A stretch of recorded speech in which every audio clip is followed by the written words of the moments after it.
Do better. Do better podcast. Did you do better this week? I think that this is where we start doing better. Like we've been snarky for a long time. I think this is where we draw a line in the sand and say, we need to do better. This is where we start being good and proper. Because I keep being told that like I should actually do a little studying about trans issues and what I heard is that. Yeah, I'm gonna go ahead and say I predict that on this one we've got the most material to piss off both sides ever. Like we've been looking up absolute each side of everything and just been what all the way through. And stunning stupidity all around. Yeah.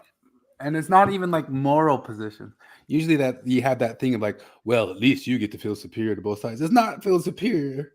What's up? It's that you just saw such stupid shit. And where to even start? I don't know. I feel bad with this, like with this debate thing, because I feel like for a few years now I've been telling people when they're like, oh, I'm finding it, like, should I find out that the church is bullshit? Should I read all this stuff? I'm like, nah, just keep going or whatever. Like, oh, I think the Book of Mormon is true. I'm like, okay, yeah, that's probably good. I don't know, just don't become a swinger if you leave. And so, but it's just when I hear things that are just so bafflingly stupid, I can't help but jump into the argument and be like, look, I'd like for a good number of you to keep on believing in this, but I don't know how. And these arguments are ridiculous. Yeah, no, I don't see that thing like, because I mean, I keep saying to guys like Jacob and Cardin, do yourself the favor of admitting it's faith. And like, but that's the whole thing is because it's like, if they just say to the queer theorists too. Yeah, no, exactly. But like, it's like, okay, look, this is your thing. It's your belief. Like, like there's 10 million things that you don't believe, and they have their apologists who are just like you, and you're not convinced by them.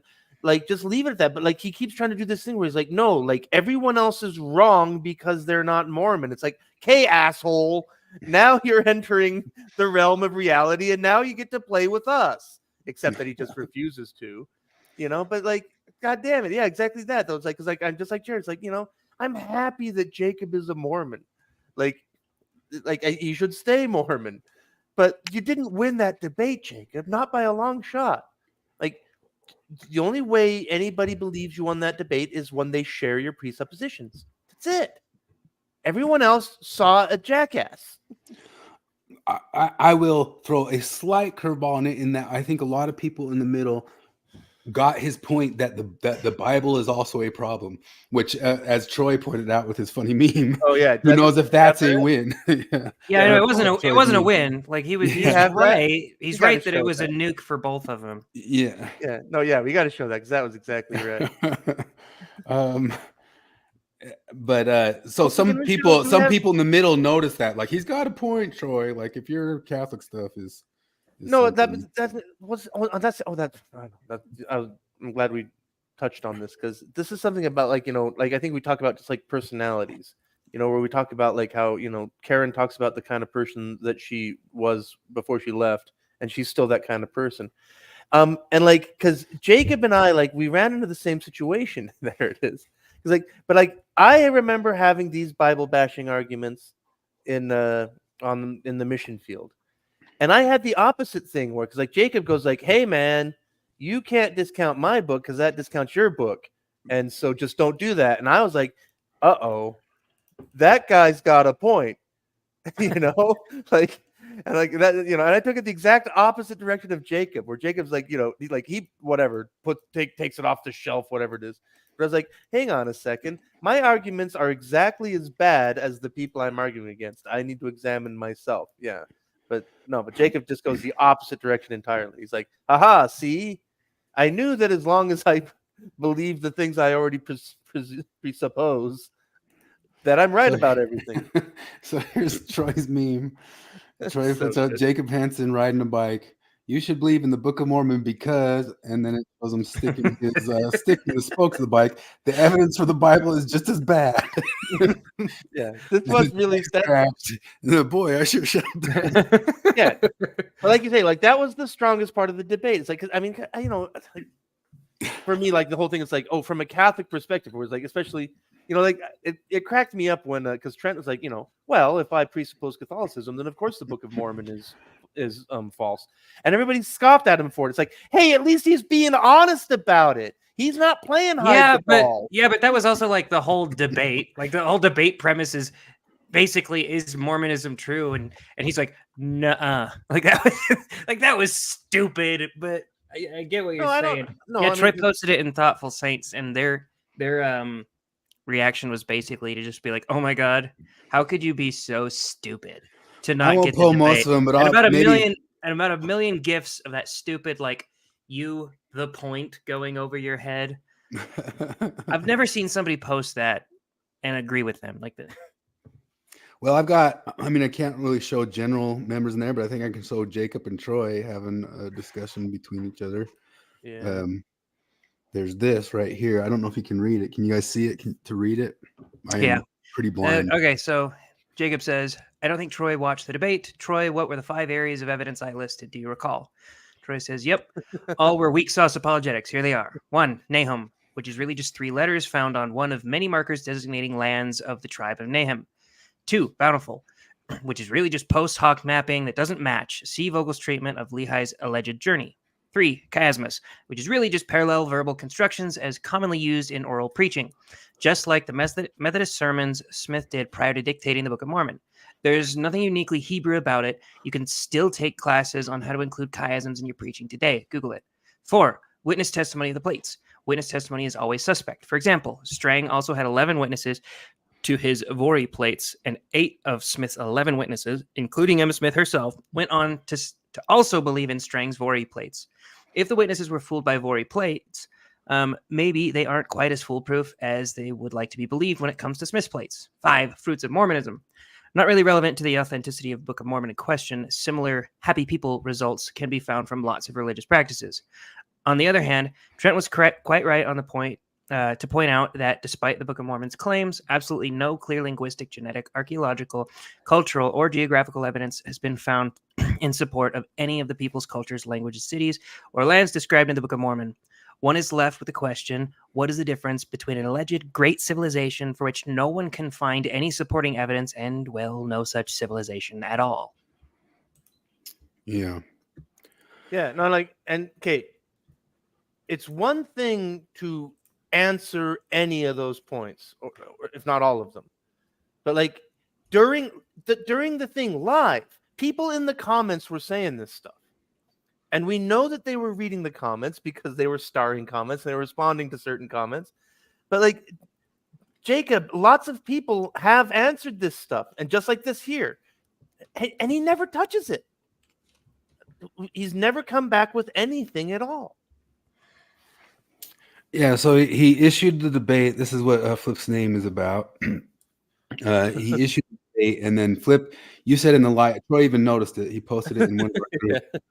And he noticed that his caveats kept changing as Flip was commenting in the thing.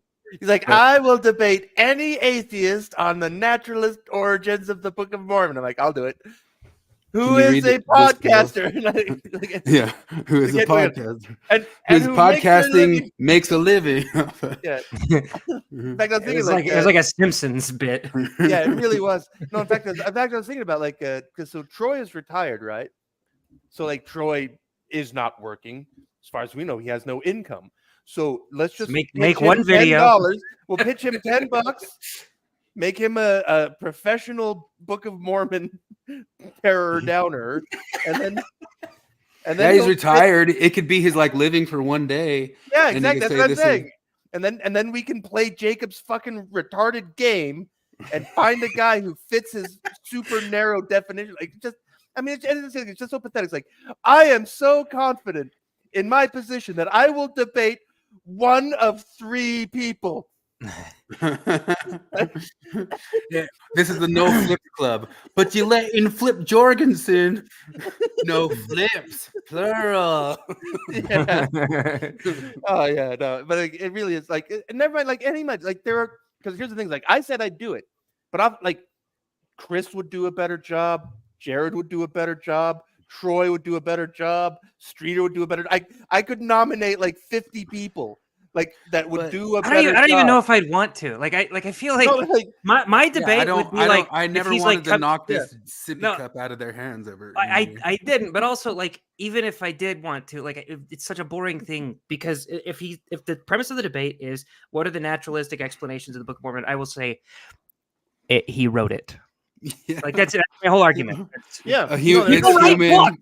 Books get written. He wrote yeah, exactly. It. Yeah, because you're his premise, and that's one of the weird things about it to me. Because Jacob kind of gets as well as anybody. I think Jacob's actually got a pretty good, solid basis for saying that he studied kind of hard debates and different philosophies and that sort of thing. It doesn't mean he's perfect on them, but who is perfect on any sort of thing? But he knows as well as anybody the premise of the debate can be just the end of the whole thing. Like the premise could just be, and him making it the premise of there is no naturalistic explanation for the Book of Mormon is just like, I don't know why he'd go with that premise, because like I think he could make a premise that would make it tougher. Yeah, there's more defensible premises, but if all we have to do is say it's feasible or plausible.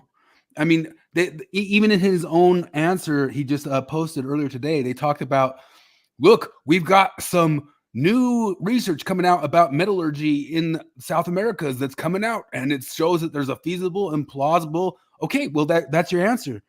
You said feasible and plausible. Like if you guys use feasible and plausible for any one of your defenses, we can just you're rejected. Say feasibly and plausibly a guy wrote this. Yeah, that's feasible and plausible. We win. I know. Well, that's the thing, because he'll say it. The whole thing is, what's a naturalistic explanation? Somebody will tell him a lot of these names and a lot of these storylines come from View of the Hebrews, which was out before he wrote the Book of Mormon. And they'll say, you have no proof that he had that book ever. Like, what would count as proof to you? Like, I'm not saying that, like, I don't know. If I wrote a book called, I don't know, Sherry Totter, and it was about a boy who was inducted into the school of witching and warlockery, and he had to fight Schmolden Court with 18 schmorfruxes, you know? And somebody's like, I think you just copied that. I'd be like, you actually have no proof that I ever read Harry Potter. You have no proof.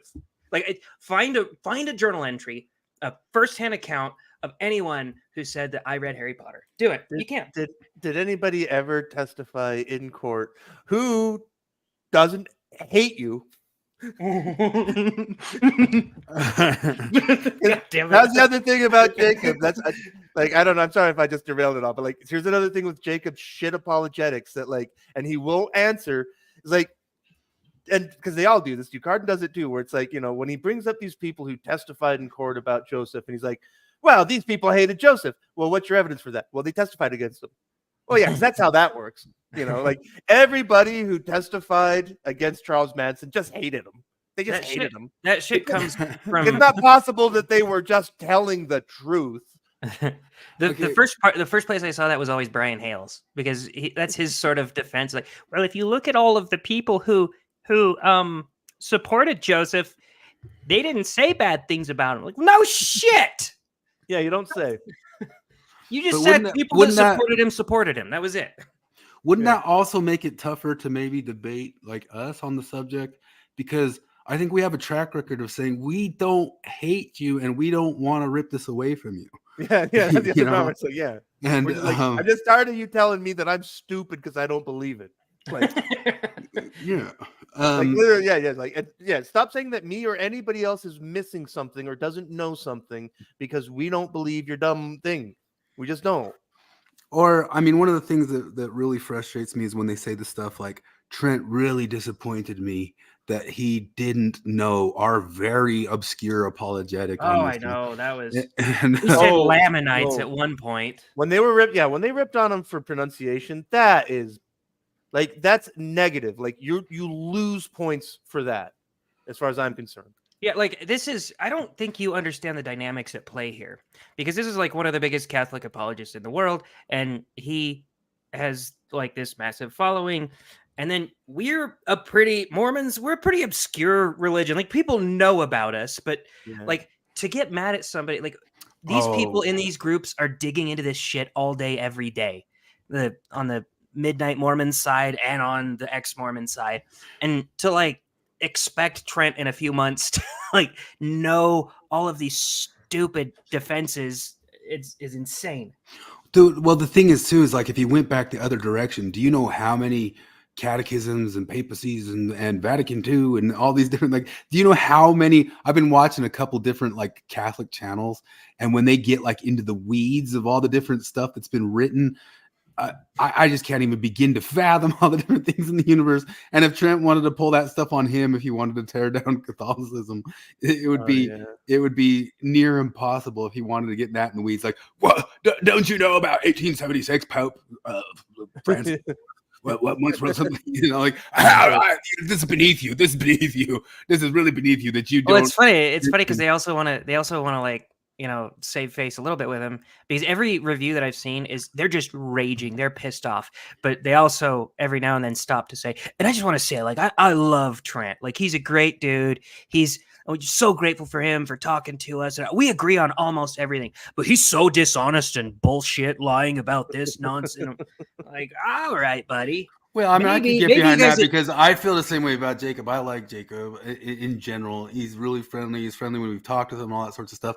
Yeah. I just think when they pull down to it in these points here in the debate tactics, and you can say Trent pulled some debate tactics here and there, but sure. Yeah, it just framing the stuff as bad faith that isn't bad faith. I think that's my one issue with both of them, is that both of them were good faith.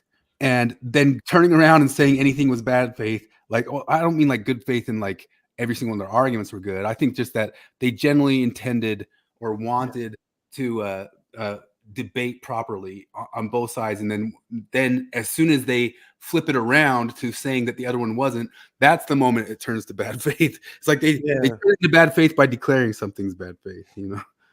Totally. So Jacob, one of the ones that he thought Trent should have known was he talked about the Great and Abominable Church, which the Great and Abominable Church was Bruce R. McConkie, as we all know now. But he says, you know perfectly well, Troy. Trent, I keep saying Troy. You know perfectly well, Trent, that the first presidency rebuked him for that. And I'm like, how many church members know that? Like, I honestly didn't know that until I watched the debate. Like, I learned that all the way back in Mission Land, because anyway. But why would Trent? That was when I learned that. Yeah, but no, that's arcane stuff. No, I mean because Jacob in general, like, you know, it's one of my principal criticisms of it, and I made it to him directly several times. Like, you need to stop doing this. You must not know about. You must not have heard of. You know, like, you got to knock that off because it's not serving you. And this kind of crap is exactly what you're talking about. Like, of course, Troy doesn't know that.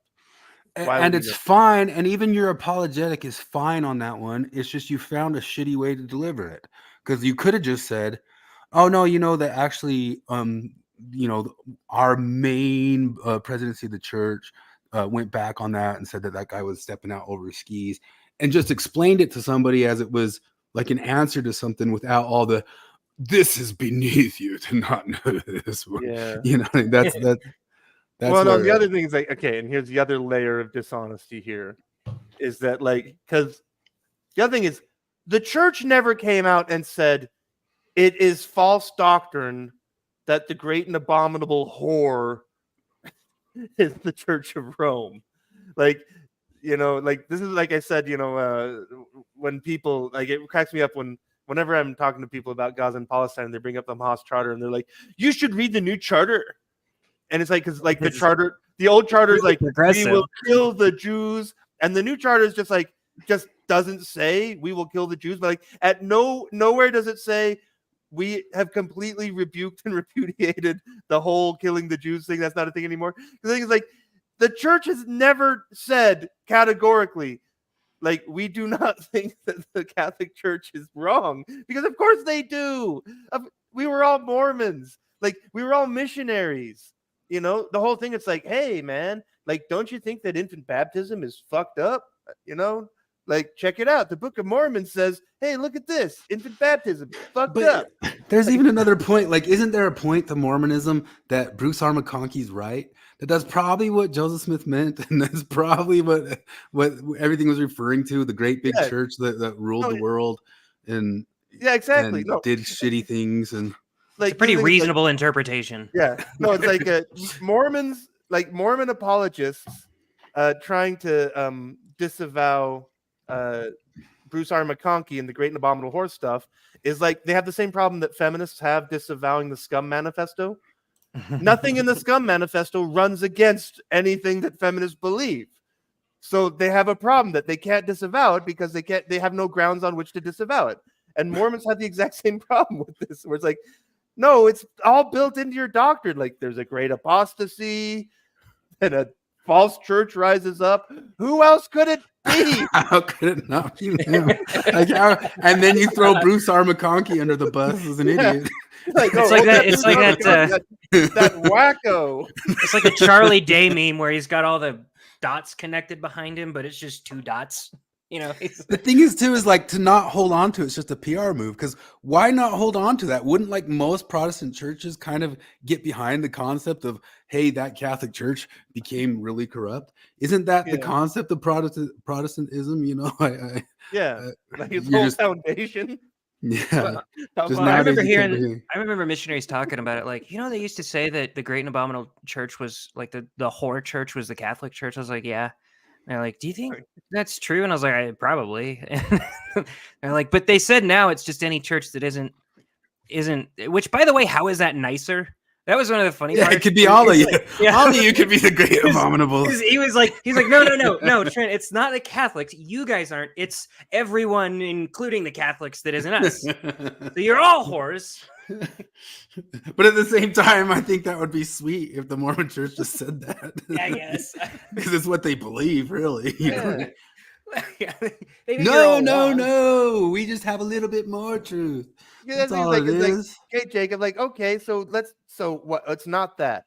So would you have a problem with a faithful member of the church also going to mass and taking the communion and putting money on the plate? Or would that raise a theological problem for you? If so, why? You know? I don't know what you'd say about it, because, you know, he went to Catholic high school, right? And said he went to... Yeah. Man, like I said, I mean, back in the catering days, we were the preferred caterer for a fancy Catholic high school. And, like, as an atheist, if I had children of school age and money, I would send them to that Catholic high school over any public school in Utah. I mean, I'd probably send my kids like anywhere, public school in Idaho. You know, no, but I was really impressed by the Catholic school. I'd let Ken Ham teach my kids over the school. Man, that's true. Yes. Oh, why'd I have this thing sharing the whole time? I could have had our faces bigger. I'm bad at this stuff. Yeah. So I don't know. Like, I think like the ideas and the general concepts of the debate, like I don't want to rip it out of the hands of the Mormons. Like that's one of the things. Like, I swear, like I could argue with guys and say, I'm fine if you guys like your evidences. I don't want to tear that away from you. But can you not call me a complete freak show? I'm trying to not say the R word anymore because you guys know why. I'll say it for you. Retard. Thank you. Because I don't buy them. Like they don't work. They don't convince me. Yeah. And because I do know most of I don't have them memorized, but I promise you at one point or another, I've probably heard every one of your apologetics. Every once in a while I hear a new one. That's why my name's Thunder Taper this week. Thunder Taper's Roar, because that was new to me. I had not heard of lightning tapers until that debate. I was like, whoa. And but most of those arguments I just don't find convincing. I'm fine if you do. I really am. Yeah. But don't call me a complete. They start, cause that's Word Radio's whole thing, because they got this. You're right. We were talking about this in the chat, that there seems to be this push to debunk the CES letter, and it seems like harder than it used to be, because there were some things like here and there sprinkled in, but they were usually pretty obscure. There was like Jim Bennett trying to debunk it, but basically just saying, no, the church is really liberal and shit like that. And, but like that's Word Radio. Anytime the CES letter gets brought up, they just tell their audience how stupid anyone would have to be to fall for the CES letter stuff. And I'm like, okay, look, even if some of it's not like accurate, I don't know what your complaints with it are, because you never tell me what they are, by the way. Like you put those This Is the Show videos up, and they were terrible. And yeah, they were craptastic. And I'm trying to think of what your problems with it are, but like one thing it has in the CES letter is that the Book of Abraham wasn't the papyrus doesn't match up. It was a funerary text from hundreds of years before or after Abraham supposedly existed. And I'm like, well, okay, that's a thing though. That's a thing you have to address. You can't just act like you have to be stupid to, I don't know. No, there's the thing. I'm glad you brought this up, because it has been addressed and settled. I know, it's all been settled. It's no, that's a good. One of the things that cracks me up so much about Ward Radio and Jacob, but especially Ward Radio, is they do this thing where it's like, none of this is even new. It's like, and okay. I just imagine, I just imagine that, like, there's like some kid who was raised by Nazis, and then like one day he goes to the library and starts researching the Holocaust, and he comes home, he's like, well, what about like the records and the evidence and like the photographs and the giant hole full of human bones? And they just go, none of this is new. That's like a 1950s argument. That's 1950s. One of these tropes. That's boomer stuff. But we're that's anti-Semitic lies. Yeah, but they really just do that. It's like, no, you're not addressing anything by saying that. But we're pulling a card now, and we're framing this whole debate as a Nazi stuff. Yeah. What is it? Are we Godwin's lawing it? Like, because Carden says like any sort of criticism of Mormonism is Mein Kampf stuff. Yeah, exactly. Well, no, but again, like everybody who ever said anything negative about Joseph Smith in a courtroom did it because they hated Joseph Smith, and not because they were telling the truth about anything. Yeah. That CES letter stuff. There's a sudden new CES letter podcast popping up, and this was I was just pulling it up right here. Did you watch any of this? I watched some of the one with Richard Bushman a while back. Yeah, that one. John DeLynn did a whole episode on it. Yeah, this guy is the guy who. What's that? He got all fiery and irritating. Yeah, this guy just wrote the book on it. Wrote the book about the. I don't know if this whole entire podcast is just to promote this book. I don't know if that's all it is. Is the book out? I don't think so. I just realized that like Dick Bushman is just a porn name.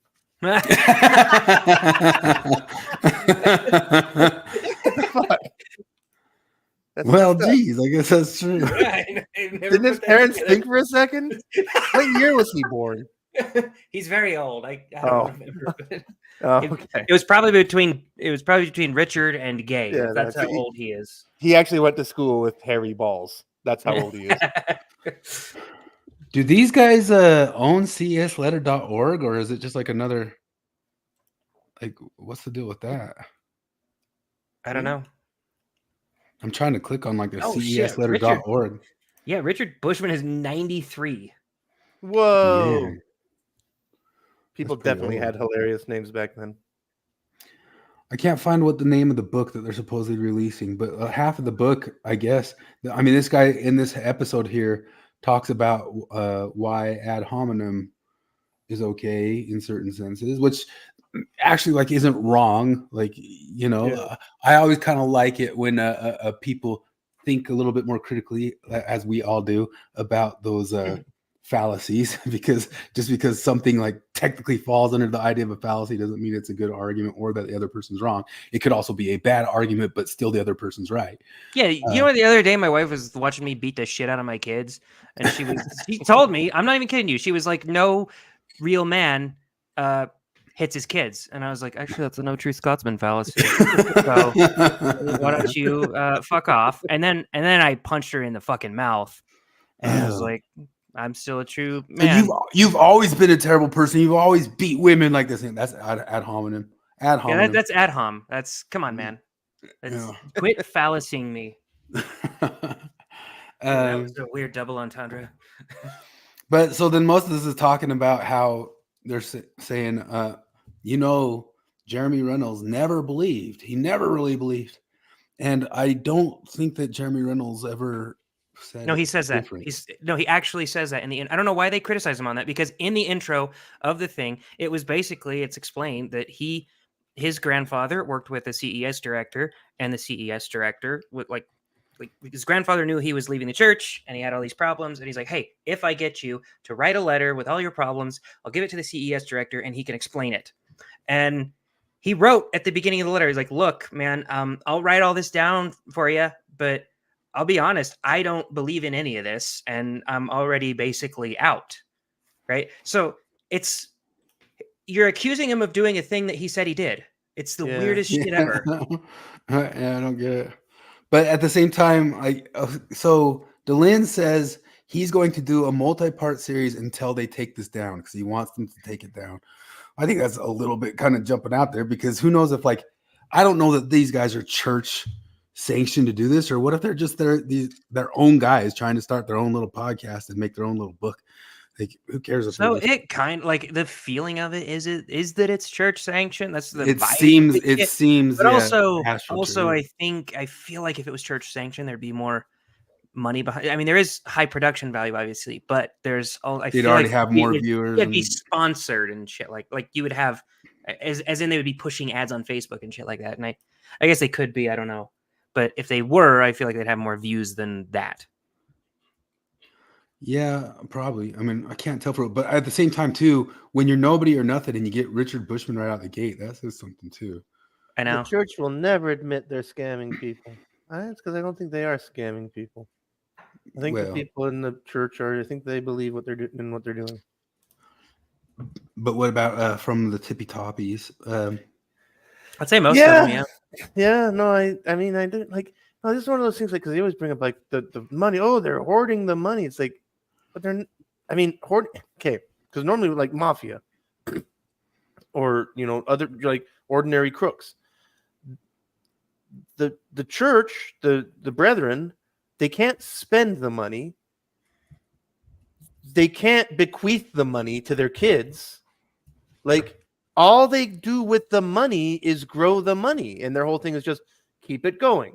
And their whole thing, and so it has to be sustainable. That's funny. These things that people pretend they care about. No, the church is more interested in sustainable investments than anybody, because all they care about is the growth, and they have no end date. There's no day that they plan to cash out. Yeah, when Jeebus come. Which I think is funny because I don't know. I don't believe straight out that they think that they're just saving it up for Jesus or something like that. Yeah, I think they're genuinely saving it up for when America crashes, which brings up a funny... here's the thing, this is one of those things where just in a purely evolutionary way, it makes sense. Because in the way it's kind of a quirk. It's a little bit of a quirk where they're they were the first church. American church to be a business, and but I think evolutionarily it's going to make sense because when America crashes, the Mormons are going to be the people with the money, and so I guess it makes sense. Slate made an article about that 15 years ago that talked about what does post-apocalyptic America look like, and it said it's the Mormons, and it was a random secular article from forever ago where they just talked about how they were just saving up for kind of hoping that this other system crashed down so that they could take over. But yeah, this meme is the church right now. It's also me and the church, only I don't save up as much as them. But let me see here.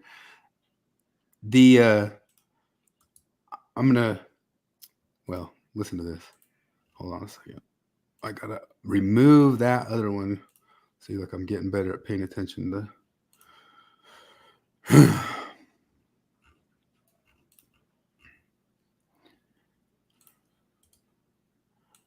John Dehlin. It's been a while since we've been teasing John Dehlin. He's a lot of fun to bully. And this one was cringy as hell. Like he was. I love it when he's so terrible at setting people up for a cue. Like there's a couple times when he tries to set Sandra Tanner up to say, and Sandra's like, I don't know what you're talking about. Tell me what you want me to say. What the fuck are you saying to me? Tell me what you want me to say. Just say it. I'm going to do a compliment sandwich here. Not a sandwich because I can't come up with two.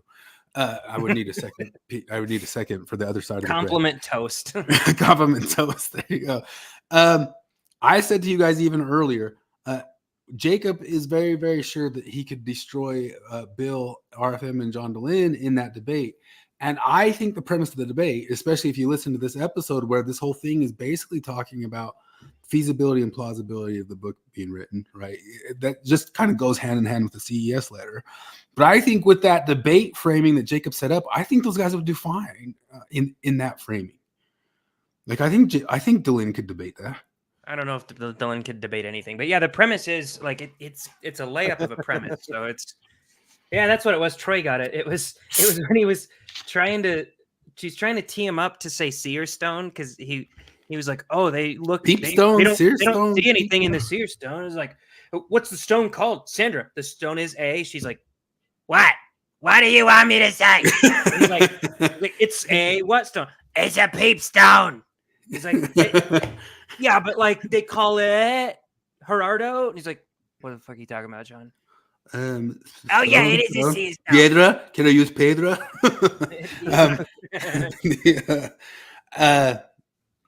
I think that Sandra Tanner could be a candidate, couldn't she? She could say she made a living off this, even though she's retired, and she could debate it. Yeah, she like could. Sandra Tanner could be the person that he debates, or also the other chick in this who's the TikTok lady who's always saying she's a historian and stuff. I wonder if she'd take a debate. See, those guys, I think sometimes they take themselves. Oh, we also Divas said he wanted to take it on. We had that. We were talking about the way they kind of take themselves in a debate. They got to be like ready for blood sports. Like I don't think Sandra Tanner or that other gal who could do perfectly fine in the debate are ready for the blood sports of internet debates. But I think they could do that premise. I think Jacob could come up with a tougher premise. I think Jacob could debate really well a tougher premise. But I think that thing that he set up is an easier one. Or he wouldn't be saying it. And I'm gonna. Let me see here. You muted it. And I'm gonna say I don't think I lie to try and make myself look better. I would rather say something bad about myself that's true than lie to try and make myself look better. Wow, so, you're so I disagree with him that that's a shitty clip for me to like. Now get another clip. Do you have another clip queued up of him pretending that he was like his excommunication day wasn't the best day of his fucking life? It was devastating. He threw me right in the briar patch. Me, a bunny. Me, a perfectly speedy carrot-eating bunny. They threw me right in the briar patch. Right in there. That was one of the craziest. I was in the angriest phase I had ever been in when that happened, and I was like, "Wait, guys, you're holding a candlelight vigil for him? Like, what the fuck? He doesn't believe in this. He got kicked out of a club that he spends. For Brer Rabbit. Yeah, I know. He got kicked out of a club that he spends all of his time and makes hundreds of thousands of dollars a year shitting on. What do you mean? They just it was the best day of his life. It will be. He jerked off in the meeting where they excommunicate. I'm positive. Yeah, it's like getting made in the mafia. It's the day that Nemo's looking for. Like Nemo needs that day. I hope so bad. My one wish for the ex-Mormon universe is that Nemo never gets excommunicated. He wants it so bad. He becomes prophet. Nemo moves all the way up to prophet trying to get excommunicated. It's like the movie Office Space in reverse. He's going and trying to get excommunicated from the Mormon church. All that happens. The only thing that changes is that all temples are only one story high. From one story. He digs steeples into the ground. Inverted steeples. We'll call them neeples. Inverted neeples. and he becomes prophet. Wow, this is great. Can't excommunicate that guy. Promote him on up. Yeah, if the government starts running the LDS Church, that'll happen. Yeah, they will too. Yeah, that's another good point. Government and the LDS Church. I was watching a Johnny Harris video on the Mormon Church, and he says the next one he's talking about, because he talked about all their history in 2 parts, and the next one is like how they've started cozying up to government in part 3, but it's not out yet. You know who Johnny Harris is, right? No. Oh, he's that big name dude, Johnny. I'll pull it up here in a second. So this next clip pretty much is my whole entire thing that drives me crazy about the Mormon side and the ex-Mormon side all in one right here. Yeah. Can we please respond to this allegation this dude makes? I'm already forgetting his name. What's his name? The host guy? Easton. That people who feel betrayed, disillusioned, deceived for the church misleading them about their history are choosing to be offended. I mean, can we please address that? He's taking the playbook from David Bednar. No, but can we just give our honest reaction to how offensive and insulting that we're just choosing to be offended? It's like telling the wife who finds out her husband's been cheating on her for years, you're just choosing to be offended. That's a pretty good. That's a pretty good simile, Sandra. That's a good analogy. Way to go, Sandra. I wonder. I'm on page with you, John. I agree with you. Like right here, like this whole thing is offensive. It's offensive to like find out about, and you're not supposed to be offended. Like I'm with you. Let's roll. I'm with you, ex-Mormons. We're ex-Mormons. We all get this. We all go with. We're flowing. Yeah. Or how about the LGBTQ community, Gerardo? Like, yeah. Like, oh, we wanted to kill ourselves because you told us that we were choosing to be gay because we masturbated or because we didn't have a good relationship with our dad. And so we want to die. What?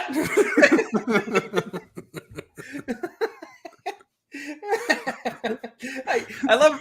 You got to go back to Gerardo's face because he makes that face now every single time John asks him to be the token gay in the room. He's Hey, like, how about the gays? stuff, What gay? do the gays think, Gerardo? Confirm what I'm we're saying, just but be choosing to gay be while offended? you do it. Yeah. Can we please respond to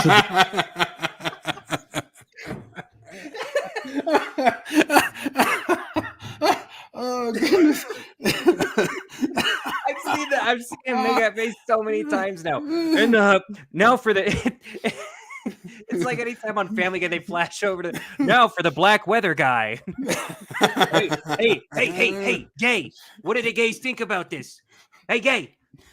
This just encapsulates like the whole problem. It's like, yes, we're with you. Like these guys do gaslight you. They do like the real deal gaslight. They said you should have always known that, and I can't believe you got offended that you didn't. And they act know like that. you're a moron for not. They act like you're a moron and for being devastated. And Sandra gives a great analogy. Yeah, that is totally true. It's like saying, "Hey, how come you're getting offended for finding out about a cheat that happened?" Yeah, that was spot on. That was a spot on analogy. Yeah, it's like when you're gay, you want to kill yourself, man. this allegation this dude makes? I'm already forgetting his name. What's his name? The host guy? Easton.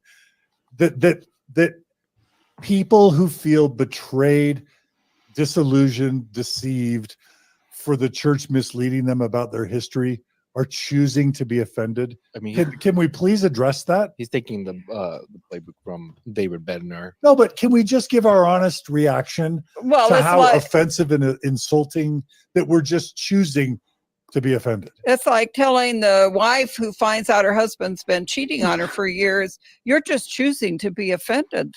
Yeah. Or how about the LGBTQ community, Gerardo? Like, yeah.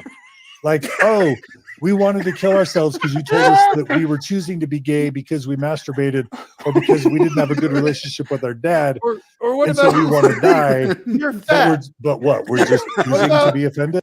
How about the beauty standards? They don't. Can we? They're not nice to fat chicks. And how about you, Jamal? You're black. Tell us about the black stuff. That fucking face. And his response is literally, yeah. It says yeah. So he's like, oh my god, this again. Holy shit. That's pretty much exactly it, John. Can you imagine, like, in the future, like, Gerardo converts to straight, and he's just like, because I worked for this guy. I can't be gay anymore. He just got so excited when I was sad, and I couldn't keep it up. It didn't work for me anymore. Oh man, it's like we had lunch with Gerardo. Yeah, no. Yeah, me and my wife had lunch with him because. Oh, really? Well, because his husband was in my ward growing up. Wow. Wow. Yeah, and so he was, and his husband watched my wife's channel, and she's like, "Wait, are you Jared's wife?" She's like, "Yeah." And so when they got married, they got like it was like super secret married at first because they were at BYU, Idaho. They got married while they were going there, so that Gerardo could stay in the country. His visa expired.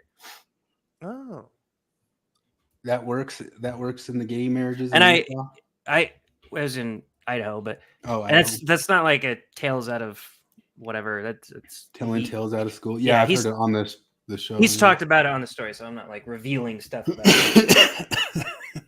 yeah. Oh, John DeLeon. Like when, like the idea that like, oh, I have an issue with immigration shit. Like, no, the immigration system is fucking bullshit. It's too much. It's too hard. There's too many loopholes, and like. I don't just judge somebody on the basis of like, oh, marriage, immigration crap. Like, I mean, that's my parents did it. Like, it wasn't fraudulent. Like, my parents' marriage was a sham, but it had nothing to do with immigration. They didn't know it was a sham when it happened. Yeah. Yeah. No, like the immigration thing was genuine. Like, the love thing was the lie. Let me see here. There was something else in this. Perpetuating abuse. Yeah, and he calls to have him censored and all that sort of stuff. But hold on a second here. Yeah, he acted like this was a way bigger deal than it was.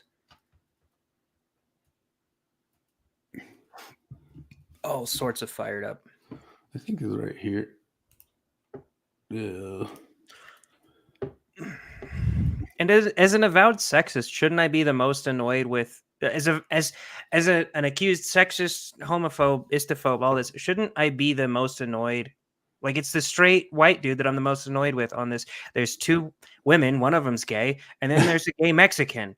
Shouldn't I be more bothered by them than this annoying cuck? You're bigoting wrong. I am, I guess. Oh. Yeah, it's this stuff. We've heard this. Okay, so John was the first one to say this, and then I've heard like 15 other people say it just the same this week because it's been a subject of.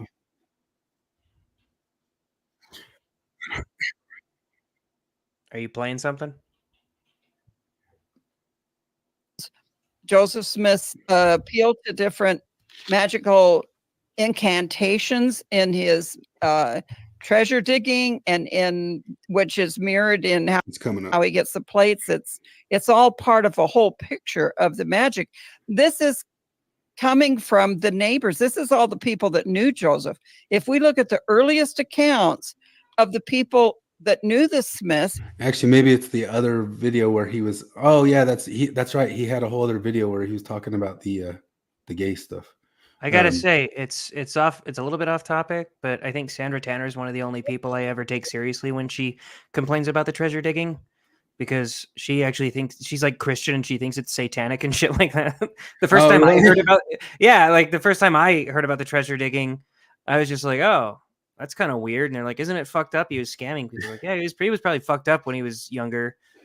Well, that's one of the things about Trent Horn's argumentation that I thought was a bit weird, because some of the explanations that he gave as a suggestion, and then people in his comment section suggested that Joseph Smith could have written it with the help of a demon. That's what a bunch of them are saying. Yeah, but who? Have you ever heard anyone say that? Well, Trent mentioned it in passing quickly in the thing, but he said, I don't want to focus on that. But then So I guess I don't- in the comment section, a bunch of people said it could have been a demon. Yeah, I guess. I don't know. I guess I don't really listen to much of the Christian criticisms of Mormonism. But whatever. You're muted, Flip, by the way. Is Flip coming back on? Did I mute Flip? No, No, he was just muted himself. I just didn't know if he knew. And cruelty and meanness, because we all know who should be targeted and limited if there's going to be targets and limits. Oh God. Yeah, and I think what really infuriates me about this, John, is that I know they know this. Like, this is a church that researches everything. It's looking at where the church is growing, where it can grow more, and they know this. And it's like they're probably looking at this going, if we go this route and favor, be more loving and inclusive like Jesus would be, then we're going to lose this giant group of people. They know that abuse is happening from white heterosexual males. I shouldn't just say white, but just men in general, right? It's just like, Hey, you stopped yourself. fact of reality. Well, then why did it come up? What a weird thing to say. And Why is something that? that occurs to me. I actually think John said it earlier without the. Oh, all of them have said it. They keep saying I've heard it throw like in 15 different times this week. they throw in white where it doesn't make any sense. And it's because they're all like steeped in the cult of intersectionality. Oh, they say white the way Nazis say Jew. It's just you just throw it in where you need something bad. Jew, white, It's like feminists and men, Like you just throw it in. Oh yeah, this was I forgot. I didn't actually watch this. I listened to it, and I forgot this couple is one of the many examples of the transgender that tries to look exactly like the wife. It's always it's the weirdest trend. Man, that is creepy. Stand it too, John. Yeah, it's too deep. And can we just be clear why it's too deep and what the problem really is? The problem is generally straight heterosexual cisgender men. They are by far per capita the most likely to sexually abuse. It's not those straight men are most likely to sexually abuse young boys. Is that how that works? women. Yeah. And He actually at one point he talks about I can't remember what it was. Talking about scout leaders and how many problems they had with scout leaders, and he's like, yeah, it's all the straight white men. It's like, oh, the straight men are raping boys. That's such an endemic of straight men diddling boys. It's like one of those things I always used to hear like lefties say is like, all these Republicans, all these men, they're closeted, self-hating homosexuals up there. I'm like, so you get like under your premise that if they're all closeted, every single one of those Republican men up there, like there's something necessarily bad about gay people, and being a Republican. That's always because you can Should actually stop. Yeah, but beyond that, they'll be, particularly diabolical because they're gay and Republican. Well, it's rare that I'll like accuse somebody of being the closeted gay that's got that homophobia, but like you'll see it, you absolutely see it every now and then. Sometimes Lindsey just Graham. the preacher. There's a preacher that just goes way hard after gay people, and eventually he's like, and they'll burn forever. They're assholes. Do you remember that Fireside guy about a year ago? Like, that is not okay for the gays to be in the church. Do you remember that guy? He's like a piano player. No. Remember him? Oh. You don't remember when we watched like his whole thing? He's a Mormon. Okay, it's coming back a little bit. But... He was like, I'm here to tell you about my experience as a piano player in the church, and we will not have this gayness around here. Yeah. Okay, I don't know if he's still around, but a couple of years ago, in the ex-Jehovah's Witness world, there was a big thing about because they have their version of the Brethren of the Quorum, the 12 is the governing body, and there's one member of the governing body that would always give talks touching on issues about homosexuality and referencing tight pants, men in tight pants, and he just talked about it so much That is just one of those things where it's like, why are you so concerned about men in tight pants? Men need to stop wearing tight pants because just the way that it grips their supple ass Yeah, it's cheeks, like, you know, it's just wrong. But yeah, no, it's like, you're just kind of like, yeah, okay, well, you just gave it away, buddy, because like it's enough to just say like Jehovah God says don't, put other men's dicks in your mouth. You don't need to get all. Don't put big, hot, throbbing dicks in your mouth. Yeah, that's the thing. It's a real thing, and you can notice it when because it's usually painfully obvious like that. But then they take it and it's like everything. Anytime, like I've been accused of being a closeted gay. Like I've been called gay by more progressives than like alt-right dudes. Like they call me anytime I'll get in an argument with somebody about like this policy, for example. I'll be like, I think it's actually pretty reasonable to say that males can't go to girls' camp and that males can't go to the women's restroom at church. That's a pretty reasonable policy. Yeah. And they're like, sounds like you're repressing some stuff. Are you closeted? I'm like, you think I'm gonna be insulted if you call me gay? I don't care if the whole world thinks I'm gay. That's fine with me. It's confusing because we're not even talking about gay people right now. We're talking about trans people. You just lump them in with that intersectional cult mindset bullshit. Yeah. Let's let him get all the way there. Transgender men or transgender women. It's not non-binary people. It's straight, white, cisgender men who are going to be abusing children 95% of the time. That's a high estimate. White men abusing 95% of the time, huh? Wait, because like the other thing, like per capita, about in the church, yeah, per capita's racist flip. No, but I mean, I don't know. Because the other thing is like because I have learned that this is a dumb game to play. Is look, we found a child molester. He represents the thing he is. They're all like that. It never works out because any group that gets large enough gets a child molester. Like just end of story. It's the statistical law of nature, apparently. But you can't get all the snakes out the garden. But at the same time, too, if you're going to try to claim that per capita, there's a per capita thing, but by percentages and all that sorts of stuff, I'm sorry, you're going to have a tough time showing that that your demographics are exactly right there. Yeah. Here's another one. I don't know. He does have Maven on a lot, so he might be getting his information from her. Guess what? Maven's not just on. She's not just on. She is the moderator. And she's moderating. That actually can't be true because Maven stepped back to be a full-time activist. Yeah. So there's no way she's just moonlighting as It's Maven is gracious enough to join us in the live chats.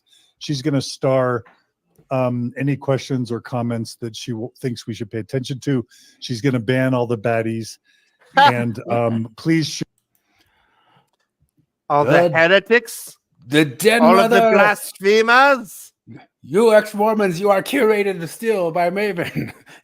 What you say and do not say, what gets risen to the top like the cream or shoved to the bottom like the trash that it is or disappeared is all decided by the den mother Maven. The den mother Maven shall decide. So we need to come up with a fun way to say Witchmaster General, but for that's what we're dealing with.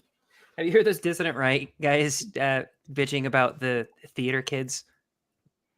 Yeah. That's like as soon as you hear anytime you see like some kid doing some performative like pain thing, they say it's a theater kid. Theater kid occupied government is what they call it.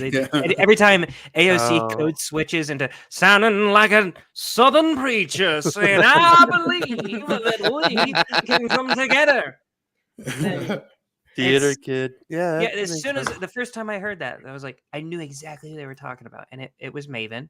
And it's not just Maven because we all have theater kid tendencies because like just a couple weeks ago, I'm sitting in the morning meeting, and there's this guy. I really like this guy. He's one of the foremen. He's not my boss. He's the other people's boss.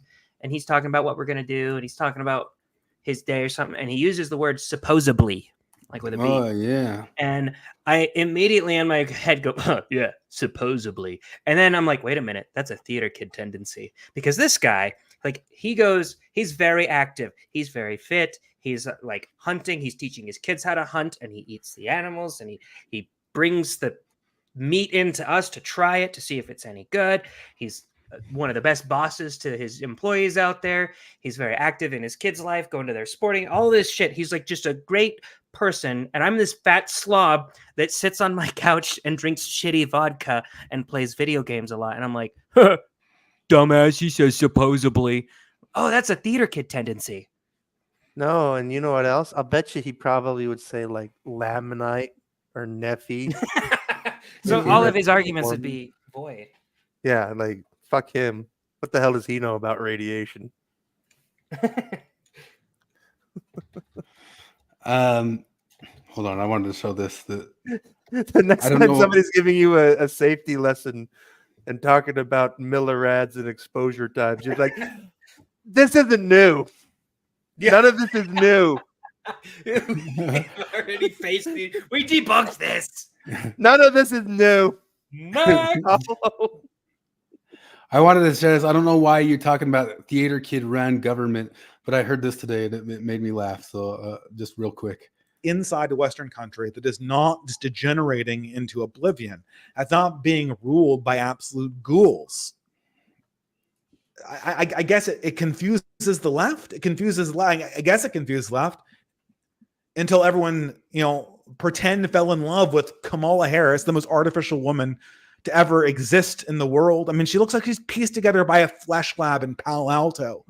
She crawled off the slab in a Genentech laboratory or something like that. I mean, probably I wouldn't be surprised if that actually was the story. Wasn't her father like a Stanford chemist or something like that? Cooked up this perfect political creature in the lab, simultaneously all races at once, yet none of them. Ability to mimic human emotion, especially the weird kind of laughter that always comes into play at the worst possible time. We can't quite get her to do autonomous speech. She can't talk off the cuff to an interviewer. But if we were able to get an LLM model somehow surgically inserted in her brain via chip, that would bridge the divide. I think if ChatGPT could answer Kamal's interview question, she'd be pretty much a perfectly cooked up specimen of soulless political hackery. That's Styx keeps calling her a Gen 2 synth from Fallout. He's calling her like Nick Valentine. That's funny. Let me see here. Who says that? It is Styx Hexenhammer. Oh. It's funny as hell because like people are they're just completely pretending. I had a friend the other day talking about how like I couldn't see myself voting for a narcissist, and I was like, I have terrible news for you. That's all that's on the ballot. Yeah. No, it's like it's a thing I've been saying for it's getting on to 25 years now. Like whenever I'm talking to somebody, like when you say that I'm not voting for the other candidate because of all of this stuff, I'm like, yep, those are good reasons. But then they turn around like, so that's why I'm voting for the other guy that does all the things. I'm like, how?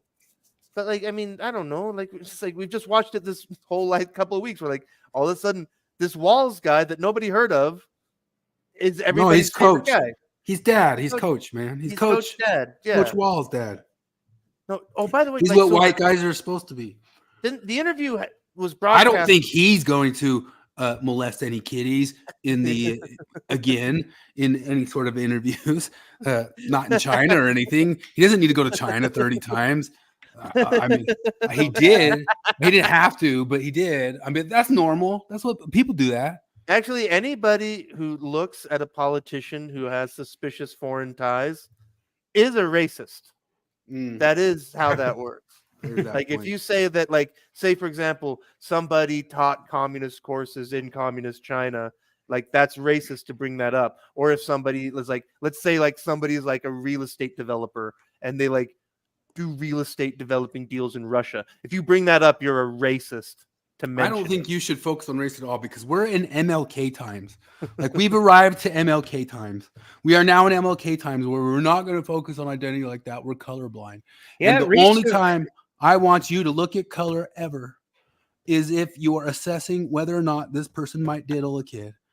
And if a white guy, you need to have your antennas like up, and that's not racism.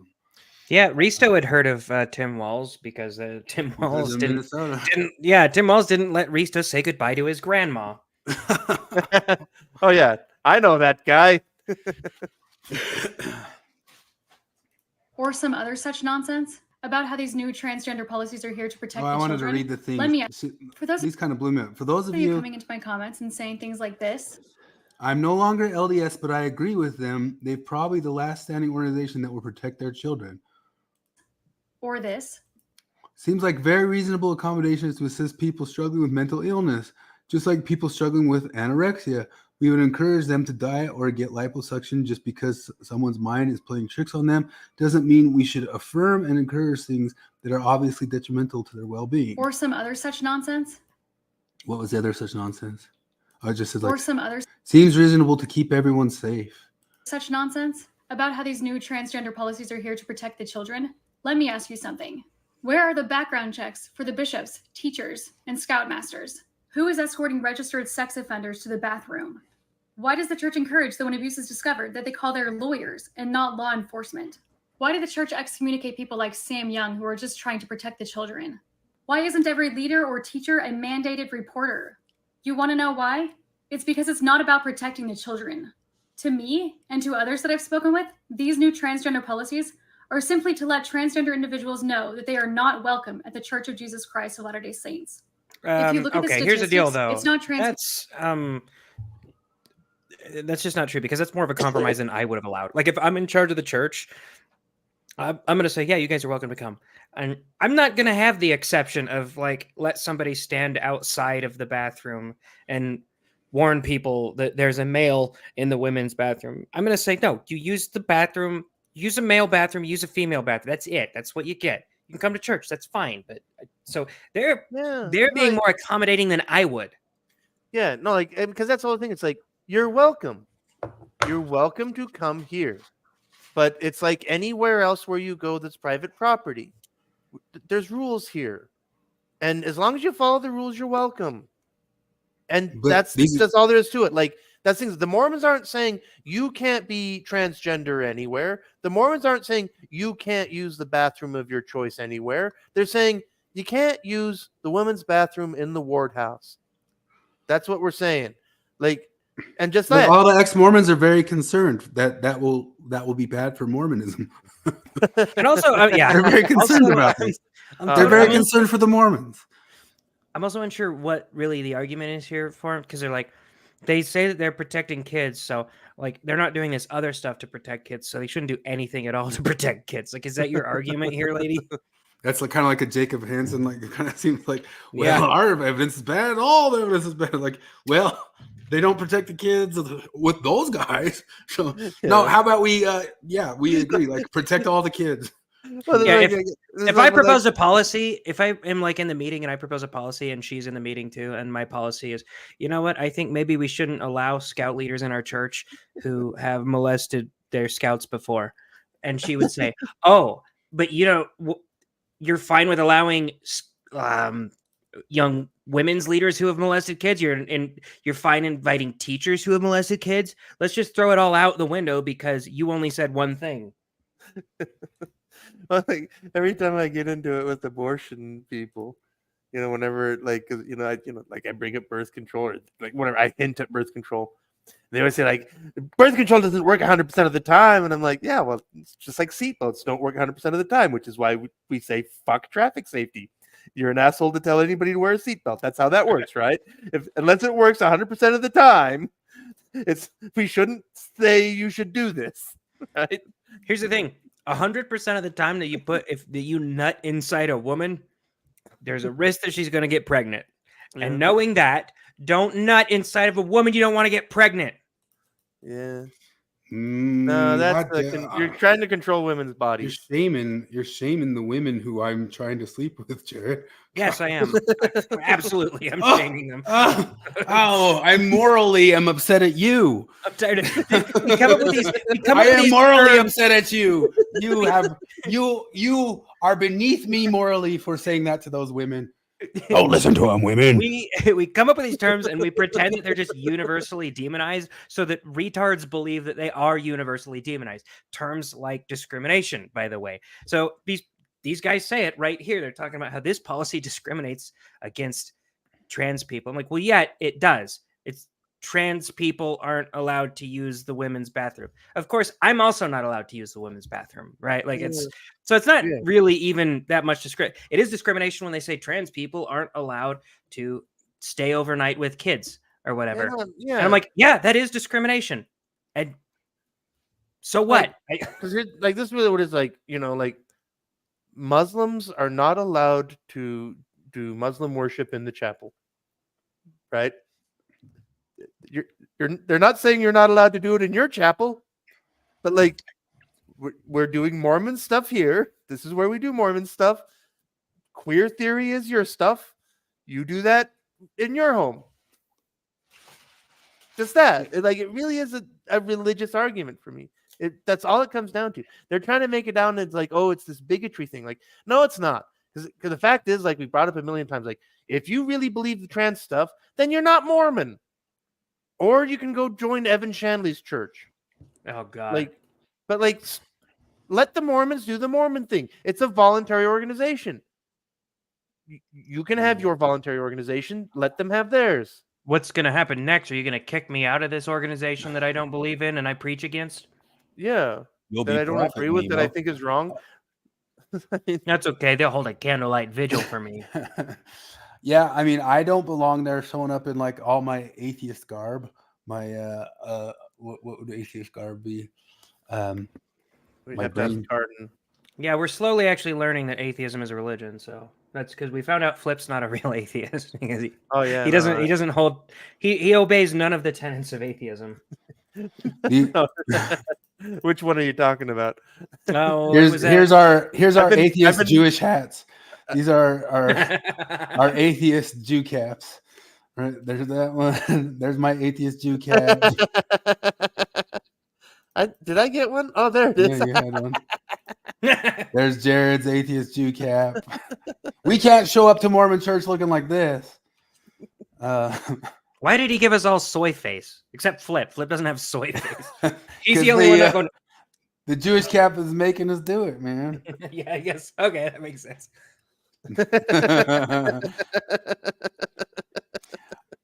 I found this article. This was covered kind of recently on another podcast I watched, but it says, I don't know, this number seems high, but they seem to have some numbers to back it up. They're saying 1 in 10 kids in K through 12's government school have been sexually abused by a teacher, which far exceeds the numbers of the Roman Catholic Church and the Boy Scouts of America. That does seem crazy high, though. Yeah, that is nuts. Risto, though, when Risto says churches do need to figure out a way to deal with LGBTQ stuff, they can't just say you're bad, go away. But this is the crux of this. What's at this is as James Lindsay has laid out over hundreds of hours of reading queer theory stuff. The way this thing works is by infiltrating the church. And it works by pushing the empathy button. And it works by saying, are you going to really are you really going to say, you Christian, Christian, suffer the children come unto me, the Jesus that loves everybody, going to say, like, look, we like you, but we just can't accept your queer stuff. And that is the point. That's how it works. And that's what makes this stuff so fucking effective.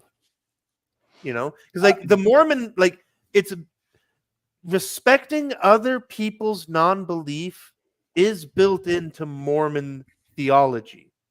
Like of course, not all Mormons do it. We know that. We just spent half an hour talking about Jacob Hansen.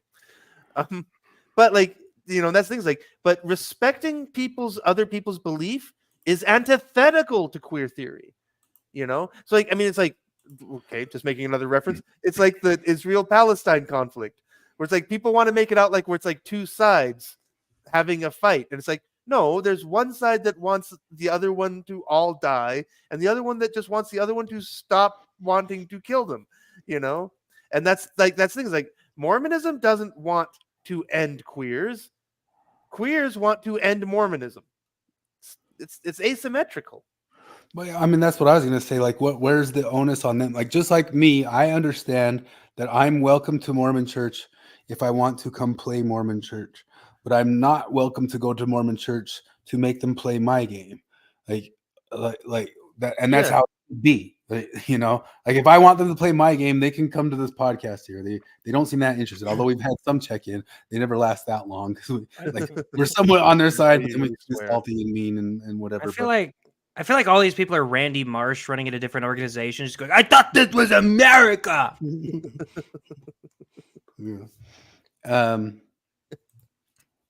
Yeah, but I think like anybody, I think that's kind of the point. Is anybody's supposedly welcome to come play their game? You're not welcome to come play your game at our place.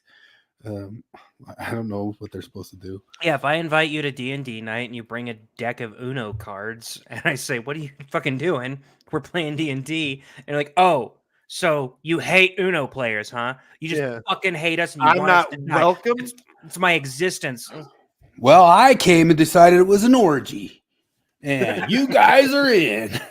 Don't discriminate against me, guys. I don't know what we want to do. We're accepting and tolerant. We gotta have an orgy now. Don't erase me. Finish that. People who are abusing children. It's cisgender white men.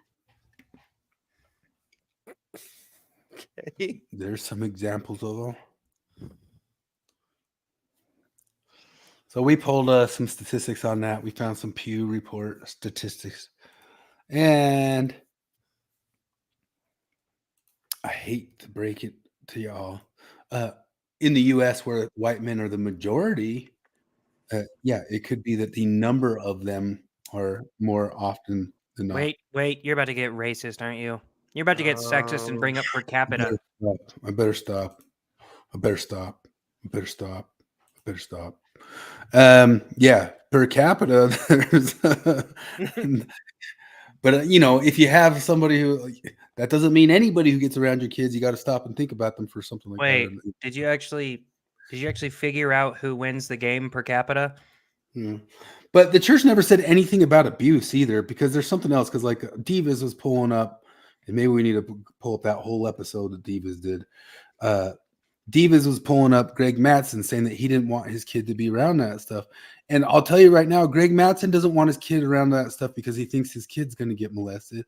I bet you he feels like his kid's been properly trained to maybe avoid like a random sudden molestation. He doesn't want the kid being put around different thoughts and ideas about gender bending and gender queering and category queering. So it's like, in any given interaction I have with somebody, I might think, what are the odds that this person believes in absolute bullshit, right? Like, so if somebody's going to be a teacher of my child, I'm like, what are the odds that this person believes in something fucking nuts and he's going to try to push it on my kid?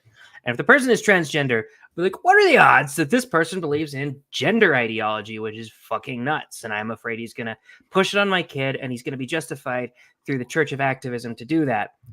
The odds are pretty fucking good at that point. Like, if I don't want my kid to be a Jew, and the guy that's teaching him in Mormon class has a yarmulke on, I mean, the odds are pretty good that he's going to teach him that he believes in Judaism.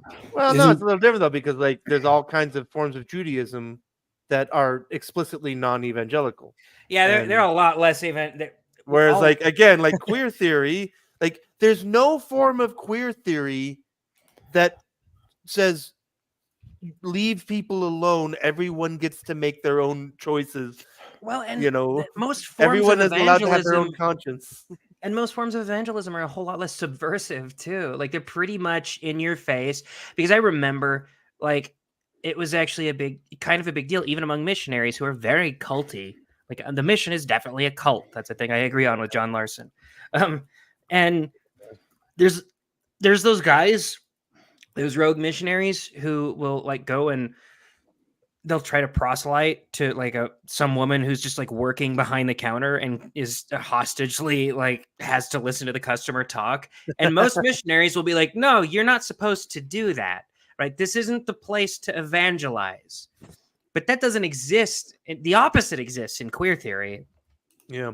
No, I remember I kind of told a member off on this because it happened a few times. I don't know if this ever happened to anybody on a foreign mission.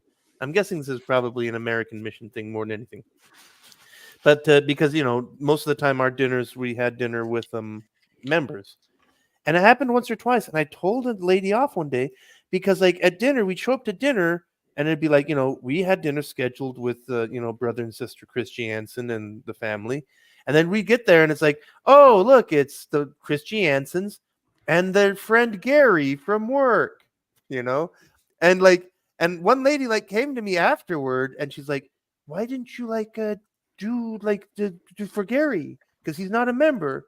And I'm off told her, clock, bitch. I'm like, no, I don't do the ambush thing, right? Yeah. Like you invited this guy to dinner. Did you say that we were going to be here? Did you tell him like, hey, do you want to learn about the church? We're having missionaries over to dinner. You can talk to him. But just that, as far as I knew, you just invited this guy to dinner. So, and I'm here for dinner. He's here for dinner. I'm not going to fucking ambush him. If he asks me a question, hey, what's up with the tag? I'll answer it, But and it happened that was one of my rules as a missionary. I don't do the ambush thing. Oh, I was strict on that too. When I first arrived in Brazil, I hated my mission president's wife so much. We arrive in Brazil and we're going to this place to get our IDs printed out. We got to take our pictures and we're waiting in line to take the pictures. And my mission president and his wife are sitting there with me and the other missionaries. And she leans over to me and she's like, Elder, you see that woman behind the counter there? You should go get her number and try to contact her and leave her with the Book of Mormon. I was like, well, I can't do that. She's like, why not? I was like, well, because she's at work. It's actually against the rules. Like it says in the white handbook not to do that. And she's like, she kept badgering me over and over and over. And so finally I did it.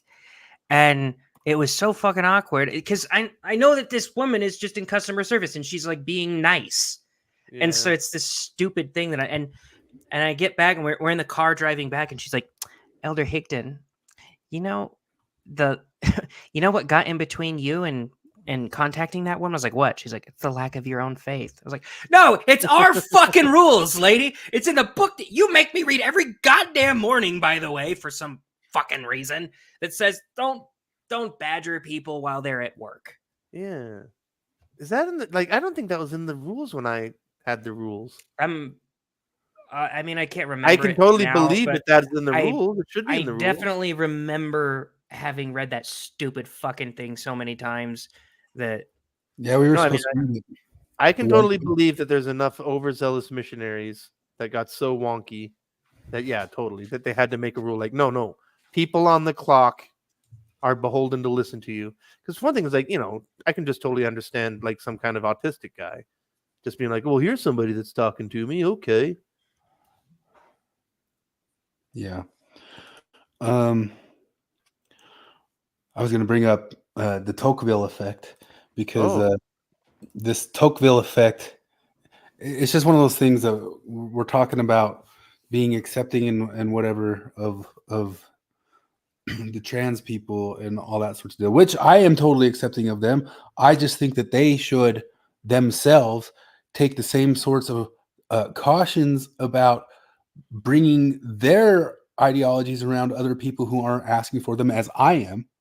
Like, I'm here. I'll say stuff onto the internet. You can say stuff onto the internet like all of us do, but I don't march my stuff. I don't march my stuff to work. I don't march my stuff into other people's chapels. I don't march my stuff into other kids' homes. I don't insist on being like the teacher of all my friends or even my siblings' kids. Like I will, if I am to be put in charge of my siblings' kids, it's going to be their way or the highway. I'm not going to sit them down and preach them my gospel in any way, shape, or form. I don't believe that people who disagree with me are ontologically bad. Yeah.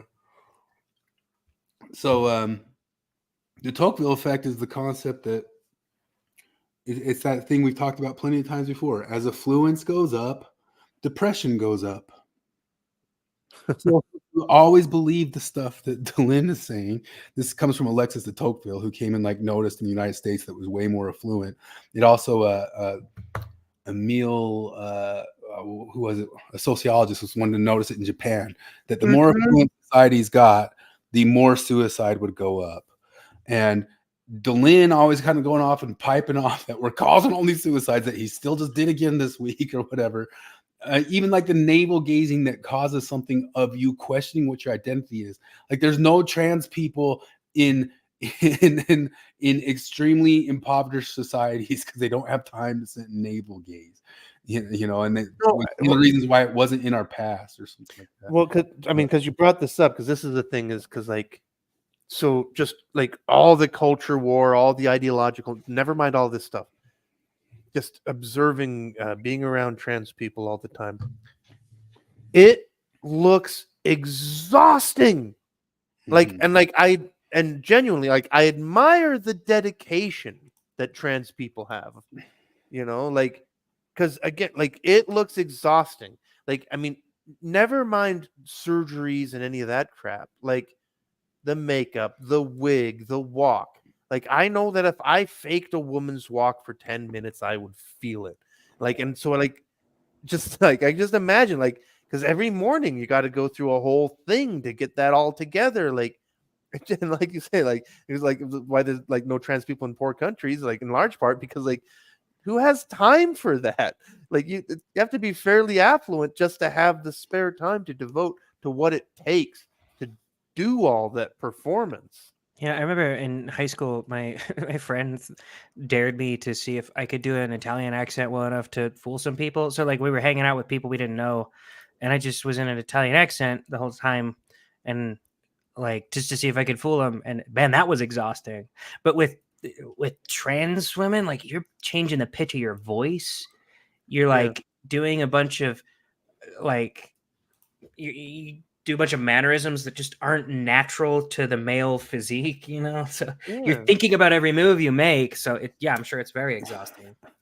Have you ever heard of the concept? I actually think it's even happened in the world of some person who gets to an old folks home and they've transitioned themselves and then they start getting Alzheimer's and they start waking up and realize, they're not putting on the performance anymore at that time. Well, yeah, that was a Dick Masterson tweet about he said in 50 years there's going to be a lot of old folks home workers that have to remind their trans patients what happened to their dicks 700 times a day.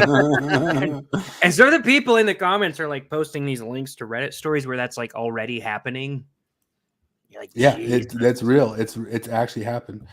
Larry, I told you I can't jerk you off. You had your dick cut off in 2021. Even if I wanted to jerk you off, it's no longer an option. So Divas had on a Mormon feminist this week, and we all listened to it.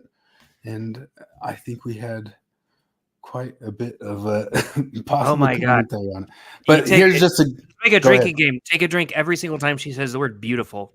But here's one of Flip said they're trying to if it's evangelical or not. They even joke that they're evangelical right here. You can interact with your humble hosts, and we're going to give you 10 options. Abby, if you'd be the first person to take our poll, we'd be very grateful for that. And what's option number 1? It's the perfect way to convert your friends to feminism without leaving the comfort of your couch. Talking about the blog, of course, there is a print magazine and there is a blog.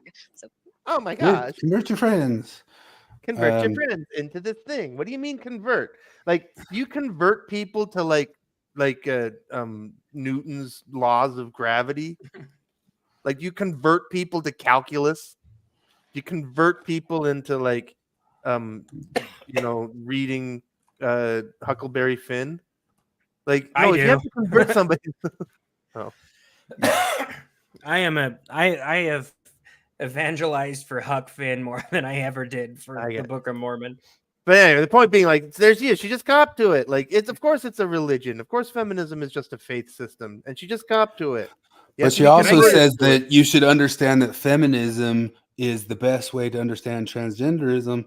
And I'm sure she knows plenty well, but I would hate to introduce you to the TERFs, lady. The TERFs are 10 times meaner about the stuff than we will ever be. The real Is she about to TERFs. invoke the no true Scotsman fallacy? Yeah, No true feminist. No She did true say so. feminist could. Yeah. She says it's the best way to understand feminism is through queer intersectionality. Yeah. That's things like, despite all of our toxic masculinity, we'll never have just the pure meanness of a bull dyke lesbian.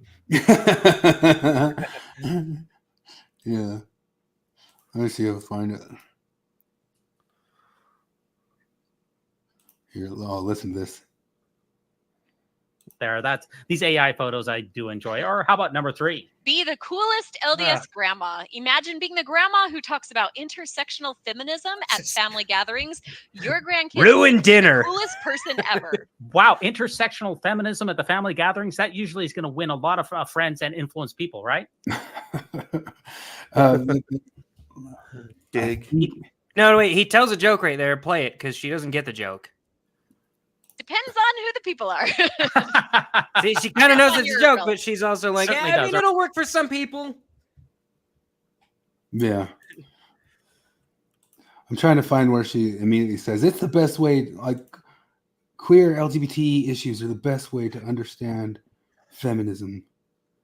Yeah, no, there's so many things in this talk. I'm glad we got onto this. I wish stuff. I knew how to clip stuff, but there's a whole thing where like Divas goes on this whole thing where it's like, just because you don't agree with somebody's supernatural beliefs, all this crap, whatever. And I just want to like take that and ask him, does this count for queer theory? I can probably just pull up super back, in my opinion. What's your last thoughts here on the church's rolling out of the transgender policy, which I know has deeply affected you in many ways? Transgender issues are a feminist issue first and foremost because the church operates on a binary where there's male and there's female, and men and women have very specific different gender roles. So people who are transgender or queer or anything other than straight cisgender married man and women messes with that structure. And if you are a woman who wants to dismantle the patriarchy, the best thing you can do is support your trans and gay and non-binary friends because I say we start giving all the separatists their own land. Like we should just, I'm not even kidding you. I'm like, you guys can have the black Hebrew Israelite guys, the black separatists. You guys can have Nebraska, the feminists that think that they'd live in a utopia. You guys can have Kansas, like strict borders, never the twain shall meet, all this, and to just see how it goes. You know, it'll probably collapse the whole fucking world, but at least I'll be right. She kicks it off by talking about like the Mormons have this idea that there are males and females, and that's a binary. It's this Mormon idea, like their idea that like Native Americans are descended from Israelites, or that Jesus came to America. It's a Mormon idea. Like, no, that's reality. Like, no, that's biology, lady. Like, no, sex is a binary, you know? And like, it's just the way she smuggles that in. It's so like just sneaky and gross. When's the last time you heard somebody say, nobody's saying that sex isn't binary? We're talking about gender. Do you remember that used to be a talking point? Yeah. No, yeah, exactly. Now it's every argument I get in. They're like, oh, you're too simplistic if you think that sex is just a binary. Those silly Mormons and their weird belief that sex is binary. We could introduce you to many a J.K. Rowling's out there. You know, the European government wants to arrest J.K. Rowling for her Twitter stuff these days. But this lady right here, the Peak Trans lady, I forget what her name is. You'd recognize it if I said it. I would like to introduce you to her because Maria McLaughlin she would not be in very much agreement with you. In fact, she would rip your head off, and boy, I would not like to see that. Or you have Megan Murphy right here, the same drugs, and she has on many, many, many different turfs, different women, trans exclusionary, radical feminists, and she would not be happy with you saying that either. But feminism's just feminism, man. There's not different denominations or anything like that. But anyway, back to this. You said supernatural was a... I don't see the word supernatural. Do you remember how they worded it? I can't, I don't remember exactly. Something about like that though, like, yeah, like, because he's talking about Ward Radio and the way they act and the way they say that how anybody who's critical of Mormonism must necessarily hate them. It's kind of along those lines, but I don't remember exactly. But it was just like the way he worded it, and I'm like, yeah, this is what we're trying to say to the trans people. Yeah. But, no, this thing, like I told you guys in the text, like if we went through this thing, just the three of us, like went through it, just watched the whole thing. Just the hour, it would take us 9 to 12 hours to get through all of it. Because I just myself listening to it, like there's just so many moments of unbelievable lack of self-awareness. Watching this, I know a transgender person, a closeted or out trans person or non-binary person, or someone who's just not sure what they are yet might be watching this, and I want them to know that they are perfect and that we are the ones who are wrong. The rest of the world, we are still trying to figure this out, and we will catch up at some point, but nothing is wrong with you. You are Except your Adam's apple, you might need to get that shaved a little bit. That's just $10,000. Oh my God! You might need to alter your voice. Yeah. Are you perfect before or after transition? When is the perfection? I didn't know about this until like very recently. In 2020, I think was the first ever pelvic whitening surgery. Oh my gosh! Oh my Jesus! You should be in jail. Oh my God! All of those surgeries, man, it is.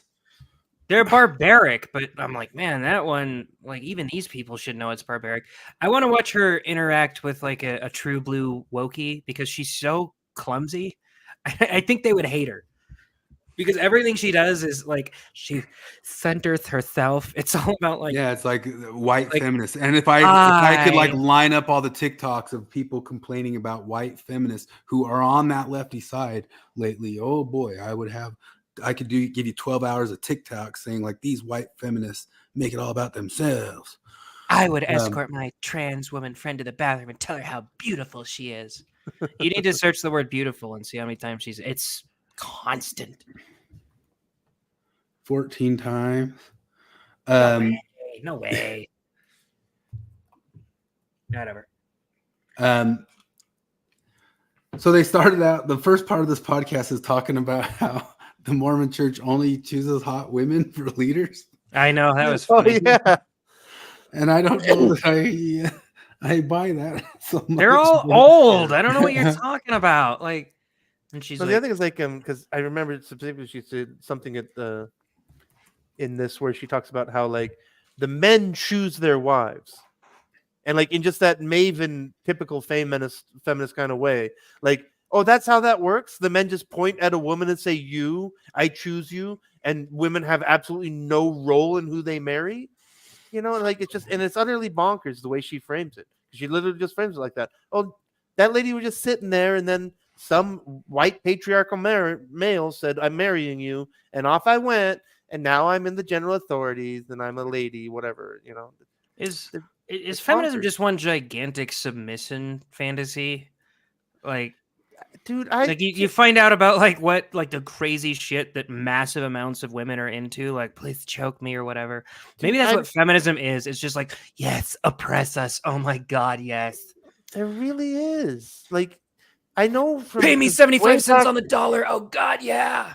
Way back before I got thrown out of the feminist Mormon housewives world, I remember reading posts. They talk about 50 Shades of Grey, and they had this stuff like, how should I feel about this? And I just watched it all going like, what the fuck is wrong with you ladies?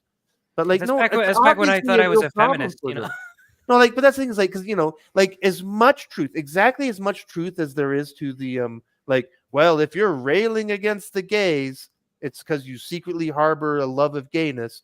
I really think there's something to like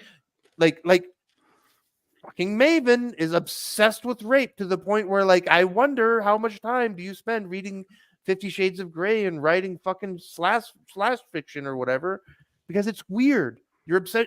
You fetishize it. In the Did you guys see that book that I showed you on TikTok that was floating around that talked about different? It's like the new what is that dirty book? The gray 50 Shades of Grey. 50 Shades of Grey. There's a new one going around, and it's like straight rape, violence, porn. There's a scene they were pushing it all over TikTok of all these women getting hot and bothered and crazy for her. I can pull the videos, but just take my word for it.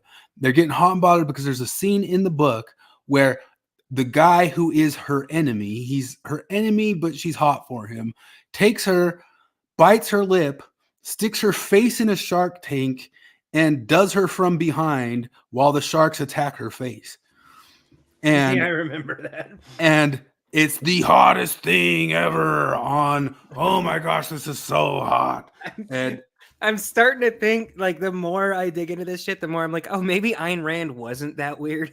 Because I remember thinking that was so weird. Reading The Fountainhead the first time, that's like the male lead and the female lead, like, he meets her and just rapes her. Yeah. And it's like, and everybody's like, oh, that's fucking weird, because most of Ayn Rand's readers are men, and so they're like, oh, she's uniquely fucked up in that way. And then all the chicks just would have thought it was like hot. Yeah, hot you porn listen that to they're reading anyway. You actually read like women's stuff, and you're like, oh, I guess she's not fucked up. It's just women. Like Jordan Peterson talks about that whole thing where according to Google Analytics, the top female fantasies are billionaire, surgeon, werewolf, pirate, and vampire. Yeah. And it's like, oh, gee, what do they all have in common? And it's like sociopathic, murderous, violent. Let's do a comparison. They tend to control people's bodies. I want you guys to put your beer goggles on, like put on your male gaze, put on your nasty male gaze, and let's see. I'm going to smash or pass. Smash or pass. Are we going to get flagged if you show the Victoria's Secret catalog like this? I don't do the F, Marry, Kill of each one of these LDS leaders, and I can't tell if their hairdos have just changed or if they've changed or stuff like that. I can't really tell. But then we're going to compare it afterwards to famous feminists. Are they necessarily less sexy than the Mormons? I mean, look at these famous feminists. I mean, yeah, I'm not barfing or anything. At least ones that hit famous level, Dude, how'd that guy get in there? He's so white. Yeah, that was Ryan Gosling, wasn't it? Oh, he's a famous feminist. Oh, I see why he's a famous feminist. Oh, yeah. She's probably an intersectional feminist. She's probably the intersectional denomination, not like J.K. Rowling, who's the TERF denomination. Oh, look at all these famous feminists. Are they necessarily more harder to male gaze at than these ones that the Mormon church leaders obviously male gazed at? And then, of course, do you want to know the most I've ever heard anybody talking about being hot and bothered for a church leader is? I know you guys know it. Silver Fox. It's Uchtdorf. It's Uchtdorf. Only sexuality I've ever heard. Well, actually, when I was younger, I heard women be pretty hot for downate jokes too. They thought he had they thought he had like a Ed Harris type look to him. I thought you were going to say Patrick Stewart. Yeah, I don't know. The other part of it is that, like, I think she mentioned she's got that article she talks about at the very end where she talks about being fat and Mormon, which maybe she used to be fat, because I don't think she looked very fat in that. But, no, it's just that it's the next intersectional thing. Yeah, fatness is part of intersectionality. But that was one of the things she's talking about. Like, oh, these are all attractive thin women, and I'm like, okay, here's the thing. Here's a really here's a really difficult truth. Thin people are more active than fat people. Like they do more things than fat people, and that includes ambition, by the way. Like thin people are more likely to rise in hierarchies because they're more likely to get off their fucking ass. They're more likely to be awake by like 7 a.m. Yes. No, this is like punctuality. This is white supremacy. It's just this idea. You think of the type of person that has to like rise through the hierarchy of Mormonism. Name like 5 obese people that you think would be the type of person to have what it takes to do that and to get into even a position where they'd be considered for one of those higher ups. They're not fat. I mean, look at politicians even. Like Trump's one of the fattest politicians out there. And that's because he's a bull in a china shop that stormed in there and threw a wrench in the machine. And Chris Christie's probably the fattest actual career politician I can think of. Well, there's that Jerry Nadler. I don't think I know him. You don't know Jerry Nadler? He's the guy who probably like crapped his pants. You ever see that video? Oh gosh. No. You know who Jerry Nadler is. He looks like the Penguin, man. Oh God, he does look like the Penguin. No, I don't really know him. He was like Pelosi's like higher up there. Okay, here he is shitting himself.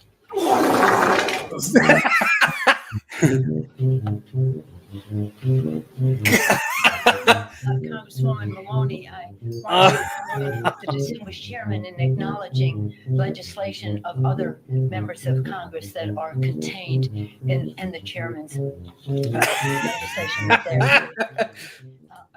Chairwoman. I don't know if this is the video. There is some video where he like has to walk off very dainty. Oh yeah, this is it, maybe. Yep. Yep. See that? They think he really did. Oh, I think he did. Yeah. Here, that reminds me of one of my favorite things that happen in politics. I'll send it in the Facebook chat. Was it when the other guy farted? Yeah, the Swalwell fart. I love that. And that one, the sound is real, but that one, just the visuals were real of it. So let me pull. Yeah, that guy definitely shat his pants. We're on the phone listening to the president talk about this swap of dirt for U.S. military aid. Chris, so far, the evidence is uncontradicted that the president used taxpayer dollars to ask the Ukrainians to help him cheat an election. Do you remember he got interviewed about that? Yeah. People say it to him all the time on Twitter. Yeah. He's like, no, I didn't fart. Look, man, you got duped by a Chinese spy that you were banging. That's way more embarrassing than farting. Just own the fart. Okay, so Jerry Nadler used to be way fatter than that. He lost a bunch of weight. See, look at this. Look at what he used to look like. Oh, Jesus. Whoa. He used to wow. Yeah. Like only recently did he like do some sort of, and that might be why he like crapped himself. He probably got half his stomach ripped out or something. But he used to be huge, and not that long ago. Yeah. Anyway, he's one of the California dudes. Ran around Pelosi and Adam Schiff all through the. Wasn't he the? Because Biden said Antifa was just an idea, but Nadler he got cornered on Antifa, right? Yeah, and he said they were just an idea. Yeah. Oh, he said they're just an idea. Like, and this was like while the Molotov cocktails were by Flecka's talk. He got it's Flecka's talk who cornered him. And, let's see, where were we? Back to Mormon stuff. David. I was gonna pull up the fat study stuff that she talks about. Anyway, it's kind of like, is she still Mormon or not? Because she keeps talking like, you guys are perfect and we are wrong and all that sorts of deal. And I don't know if she's like left the church or not. Yeah, but I don't know. She makes it. I thought she mentioned being in the Relief Society president currently, but I couldn't find it. So she might still currently be active. I don't know. Let me see if I find it. Where'd it go? Who's drumming? Oh, that's sorry. Oh, I do that impulsively, compulsively. Because I wasn't watching. Are you doing paradiddles? What? I do paradiddles. I just like with my fingers. I just like drum shit. Like, oh, I can't stop. To currently be working on a series about being fat and female in the church. So there you go. That weighing in. That's our last, most recent post there. If you just want all to the submit a things. guest post to Just that, all the things. I would love to take that. But we take guest posts on. So I tried to find the movie that she's in because she's supposedly in an ordained women movie. Which, speaking of ordained women stuff, we just had Kate Kelly come out and give us a big long. We won't be silenced anymore. You heard of lesbian Kate death? Kelly, the least silenced woman in history, won't be Yeah. silenced anymore. They had a lesbian bed death episode, I guess, but here it is. Here's that. Here's her big long story of that she had a breakup with her longtime lesbian lover, And she was cheating. Yeah, was cheating on me the whole time, and she's toxic. Yeah, get this. Her Italian ex was chick. toxic. What? Yeah, look at it right there. Toxic relationship. That's a bit different. But maybe her ex had some like masculine traits or something. It was probably some internalized misogyny that she beat the shit out of her wife, you know, like, because like it couldn't be the woman's fault. No. Um, They were probably both married to men at some point, and they were just having trauma from that. I try to explain this to people, like to feminists, anytime they bring up the idea of benevolent sexism. I talk about, like, I'm sure there's cases where that's true. Like in the Mormon church, anytime a discussion is brought up about women in the priesthood, there's always some doucher there who's like, well, women are so amazing. I don't know that they need the priesthood. Women give birth. I don't, you know, you guys were so much more righteous than us. Us lowly pieces of shit need the priesthood. I'd be willing to say, sure, that's benevolent sexism. But it's everything that they do that shits on a male in the Mormon church, they call benevolent sexism. You go up there during Father's Day and you listen to them shit on your dad. You listen to people constantly telling you that your dad married up, that he's lucky that this woman even deigns to his level to spend time with him. And the whole time you're sitting there like, but wait, my dad's a good guy. I like him.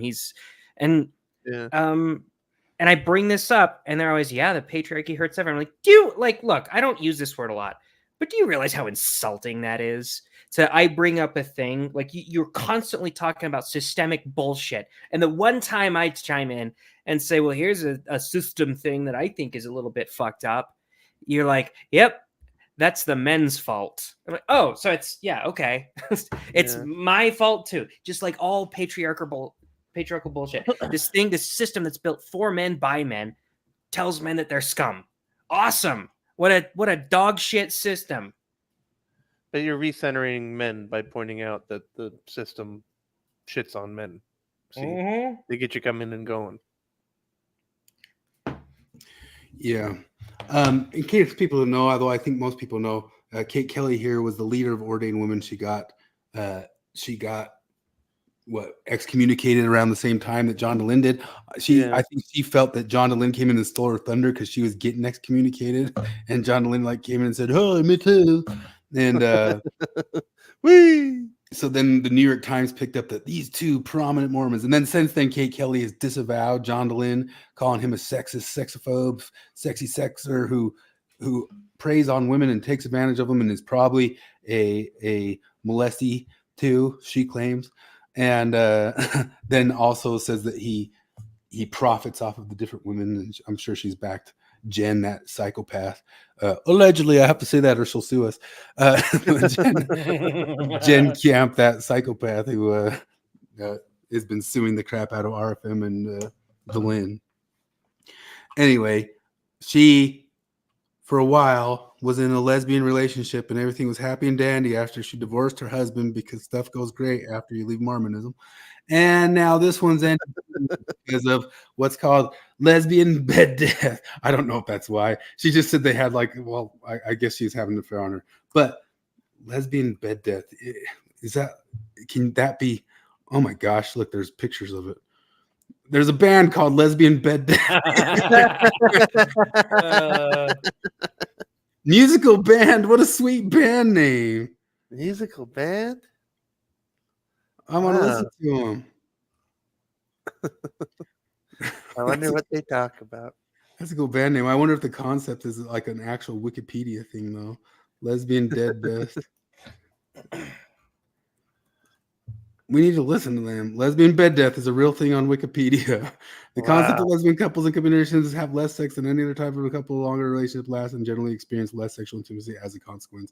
It may also be defined as a drop off in sexual activity that occurs 2 years into a long term lesbian relationship.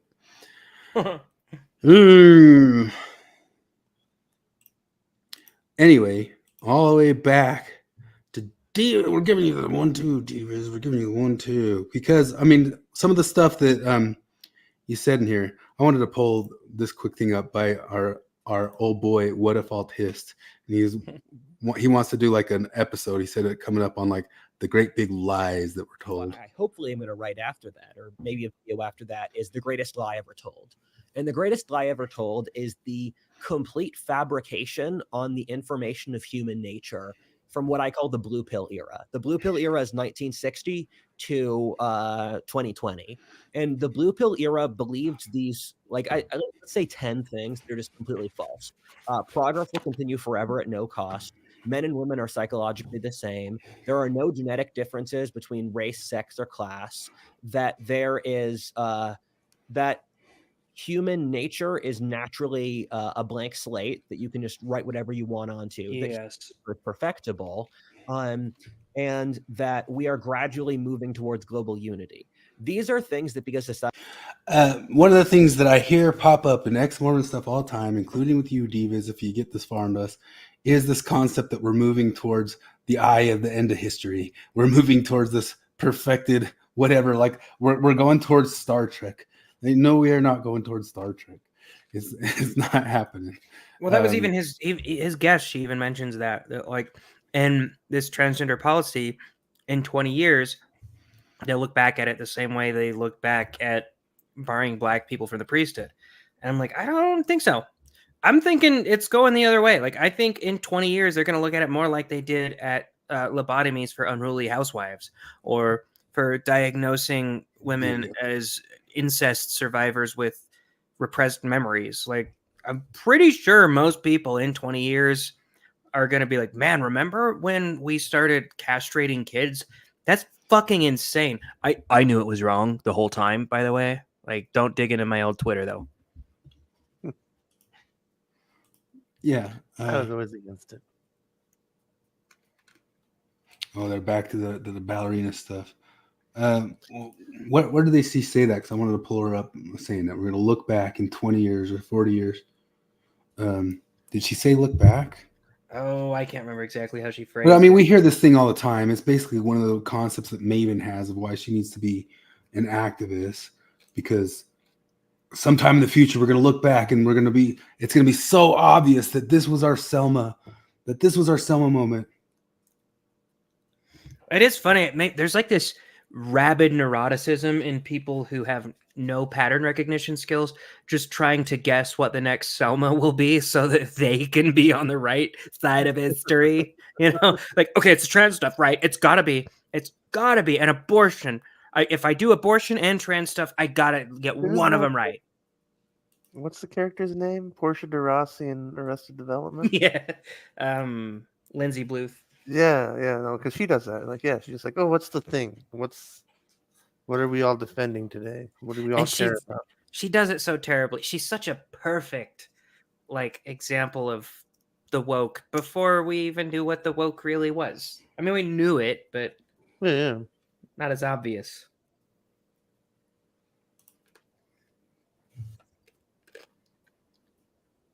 We can't hear it. Like, there's no sound? No.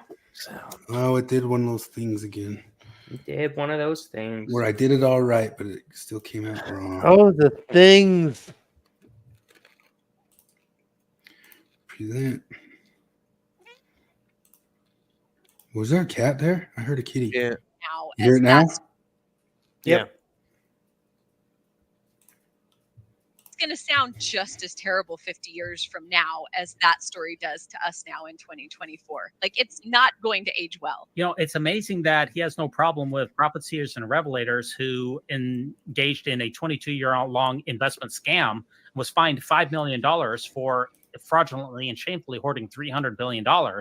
But he can't be in a Sunday school class, or his children in a Sunday school class where somebody is trying to teach you about Jesus if they're transgender. We're seeing a disconnect here of amazing proportions. Now, in his next clip, he says Amazing. Yeah.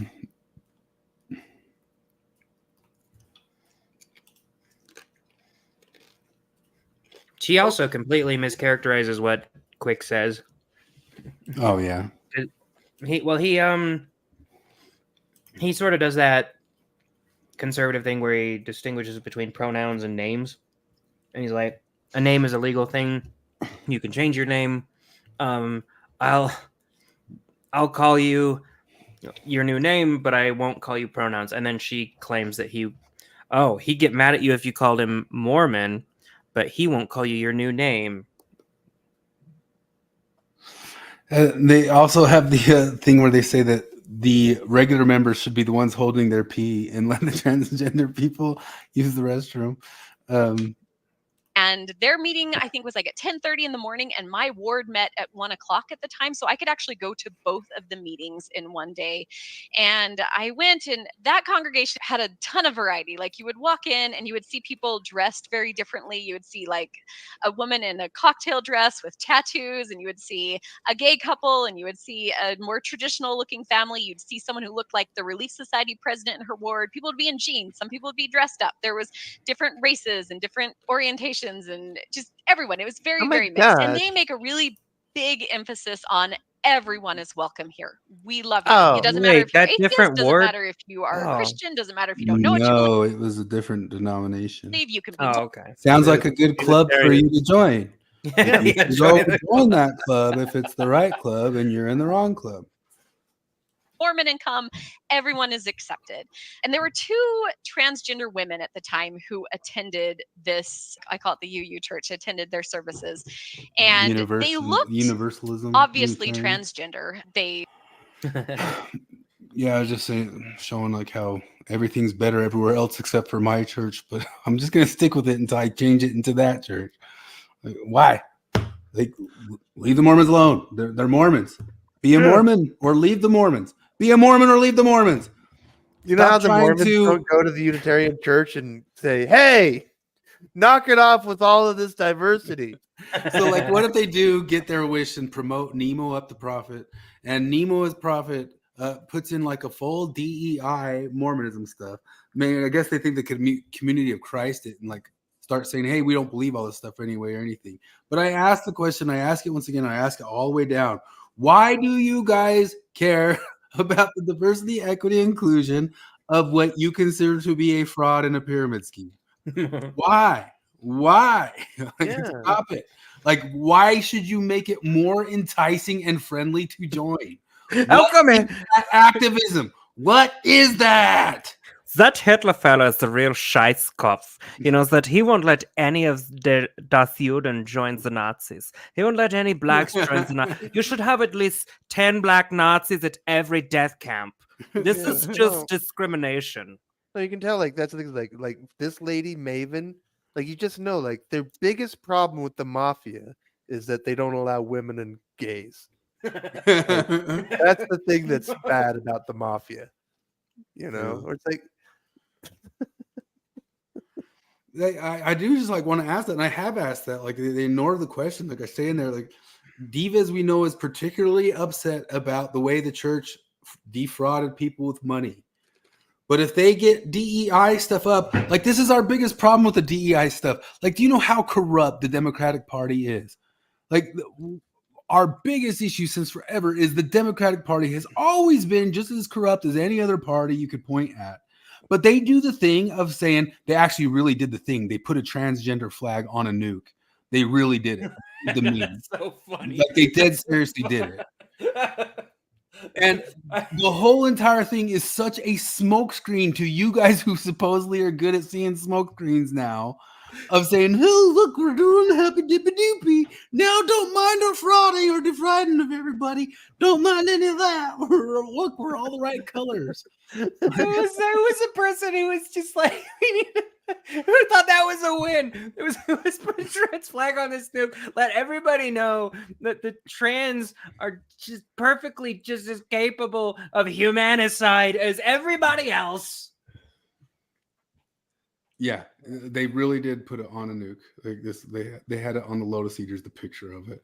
They said the meme came to life. They actually did it. I saw somebody else talk about a meme that came to life was Tim Waltz is the Yellowstone meme come to life. Do you know the Yellowstone meme? Do you know that one? He's the FUD meme. He's a FUD meme for sure. The Yellowstone meme is like it shows what's his ass? What's the actor? Kevin Costner shows Kevin Costner standing looking like a cowboy, but he like says something totally like Democrat. Like it's like, where I come from, we let the kids choose their genitalia. That's how my pappy taught me. He's like the walking embodiment of that. You ever see the FUD meme? What's that one? Do you have? I wish Kevin were here. He would know FUD meme. It's in the gun groups. They call them FUDs, like Elmer Fudd, right? The guys that are like, "Oh, you really need for home defense is a shotgun, and you just fire it in the air." "Oh, I just have it myself a 6-shooter. That's all I really need." And I'll find a picture of it and I'll send it to you. It's great. So this is the Yellowstone meme right here. They just show it like that, and then they have him saying something like, this guy's the actual living embodiment. I'm a 56-year-old white guy, gun over a country cowboy, and if Kamala Harris thinks she can get my vote, well, she'd be right." Them Iraqis is just like us and will do great under democracy. They worship their God in their way. No bother to me, I reckon.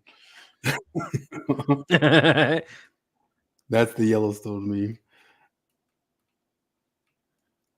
Walsh, you say, good man, knows his way around the truck. Reckon I'd be happy to have him in the bunkhouse.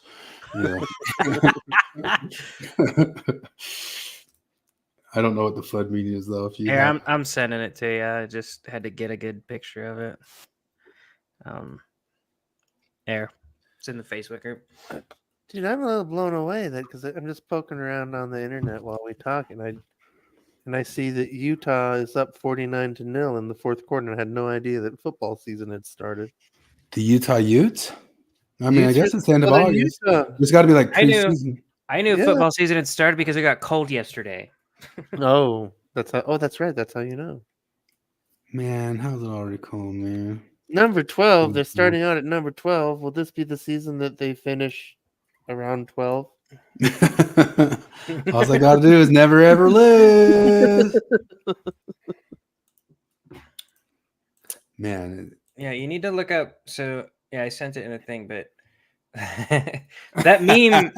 That's already a meme. Yeah, it was already a meme for years. That's the same as like the Yellowstone meme. Like he's already been a meme a long time. I think price controls are what my grandpappy had, and price controls are what will be me and my family's thing for the next 100 years. My new theory. My new conspiracy theory is the troll cabal theory. It is a cabal that rules us, but they're bored, and so they're just fucking with us now. I don't think memes predict the future. I think the cabal sees the memes and like, we're gonna make this real just to fuck with them, like, because that's just uncanny. Oh, let's get off devious and all that stuff because over next Mormon we had a big old long fight with. You can give a man a fish and then teach him to fish. Was it LDS Uncensored? She posted this everywhere. She did, and she posted it in LDS Uncensored twice. And she called me an asshole. And it's a lot easier to learn how to fish when you're not starving. So she called me. I had an argument with her where she ex-Mormon ended or- it. No, it was LDS Uncensored. Oh, okay. Where she ended up saying, "What is it? Only nobody else gets defensive over this meme except a certain kind of white guy." So I just said, I'm not white. Or no, I said I'm not a guy. And she was like, okay, then a certain type of white person. And I said, I'm not white. And she's like, well, you just look white. And I'm like, okay, if your points hinge on my racial or sexual identity, maybe they're not worth fuck all. Because that's things like, what was the first thing she said to me? Oh man, I wonder. She posted a couple of times. I think she deleted it and reposted it. No, she posted it twice. Like it's seriously in there. But I don't know why. Flip made a comment that's asking like, when can I stop giving fish? Should I give two Yeah, or I three know. fish? Like how many fish? What's But too she many said fish? something about like she's like, that thing about you fucking Christians, Christian. And I'm like, I've been an atheist for 20 years. Now what? And she's like, well, then you're just an asshole. And That's like, actually "All what right, she there you said. go. And That's I was like, all I yeah, get a needed." load of this guy. He doesn't obey any of the tenets of atheism. Yeah. Oh, that's the other thing is they said, who was the thing you said? Do you have that thing about the lady with the 3 reasons why I'm an atheist? I'm like, okay, well, that's 2 reasons more than you need. Alyssa Grenfell, and then of course Dan was there defending that. That's one of the things, you know. I was mentioning this before that we saw Divas and Coach like criticizing Jacob Hansen, and Dan McClellan comes up, and Jacob Hansen's criticisms for Dan McClellan is that he's not Mormon, and you listen to it and you go, sorry, like I know Dan McClellan's a PhD and all that stuff, guys, but Jacob's right. The guy's not Mormon. And there's Dan defending Alyssa Grenfell, like saying her atheist stuff. But I'm saying, like, where's the time that Dan goes in defending any Mormon who he only does political defenses or defenses of like atheists?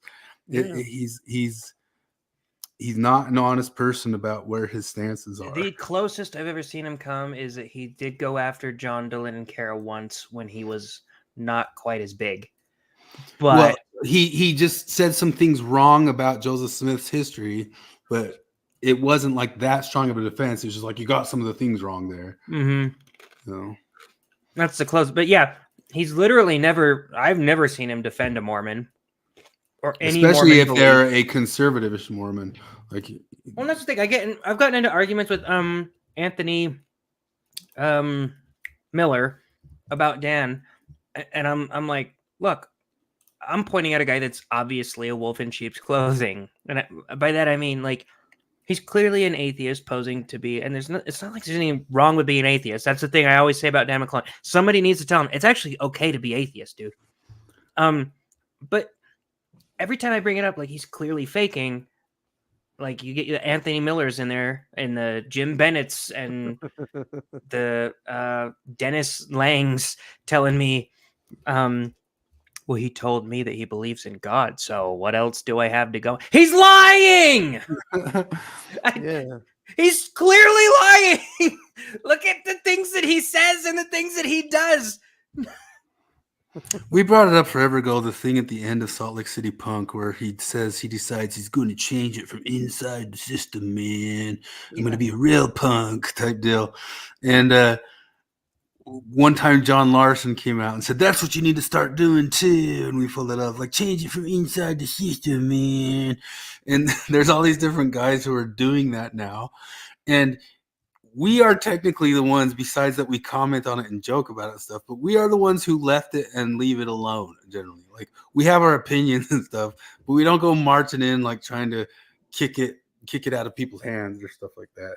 But we will still get the Mormon side of it that will still come at us and be like, well, they're our friends still, even though, because they still carry the card and all that stuff, even though they're so obviously less Mormon than we are, you know, and we're definitely out. We have our criticisms about the truth claims of it and all that sorts of stuff. We don't like some of the stuff about it, but we are libertarian in the sense of have your thing, man, have it.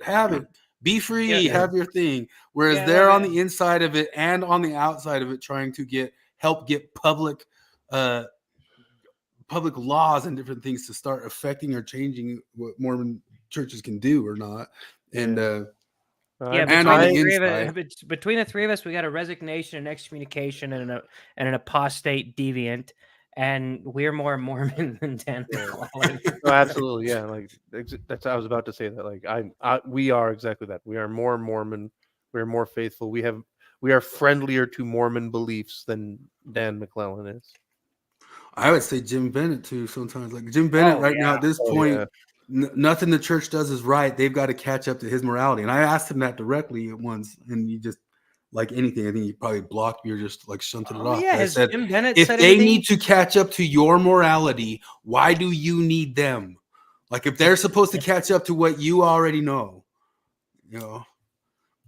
you're the one who's already made it closer to the end of history. The church is always 30 years behind, which is why I tie myself to them. Ian Miles Chong, which is weird that Dan McClellan's following Ian Miles Chong to watch this. Religious folks, what would you say to this woman who's an atheist? Hey, I'm a religious folk. Sure, Dan. Sure. And a scholar of a religion. I always got to throw that in there. I'm a scholar. Dan, like I honestly, there's nobody online who throws out their credentials more than Dan McClellan. Like, find me the person. Find me the person who throws them out more than Dan McClellan. And I've also personally spoken to this individual. She's sharing long and well-established concerns that are not and will not go away just because some religious folks have found responses that satisfy their own confirmation bias. I also watched the video, and it seemed like any atheist, like if you just give him a question like off the cuff, like why aren't you religious? He'd be like, I don't know, I guess this and this and this. More Mormon than Kwaku? Yeah, I guess so. Kwaku's not Mormon. He's like a witch. Are you asking if we're more Mormon than Kwaku? Kwaku's my answer to people on could Joseph Smith both been a bullshitter and believed his own shit?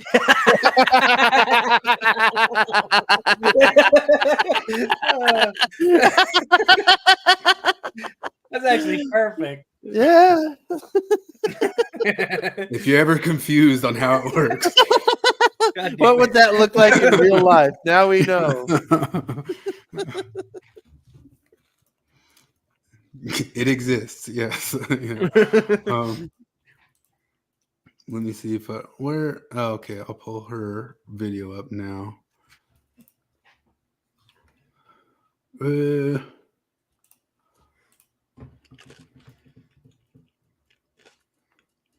Can't hear it. Damn it, man. Mitchell Clark pointed out, I have a theory the loud, obnoxious evangelizing Exmos were at one time the loud, obnoxious evangelizing Mormons. And to that I say, see Cara Burrell Nuance Ho. Yep. We talk about that all the time. Yeah, it's actually been, I said it on Ward Radio years ago to them, the same ones that, and Cardin brought up later and he disagreed with my opinion because he doesn't like anybody saying anything negative about anybody who calls themselves Mormon in any way. Like he will defend that team no matter like what it is. But I said that, yeah, the Relief Society ladies who are the ones doing this, they really love doing this, and they found out it wasn't so easy to do this over on the Mormon side anymore. And like, well, where's the best place to go do this? I got to find where my best place to go do this is. And they found the woke world. Like, oh yes, I'm right back at home. And if it goes somewhere else, that's where they will head off to too.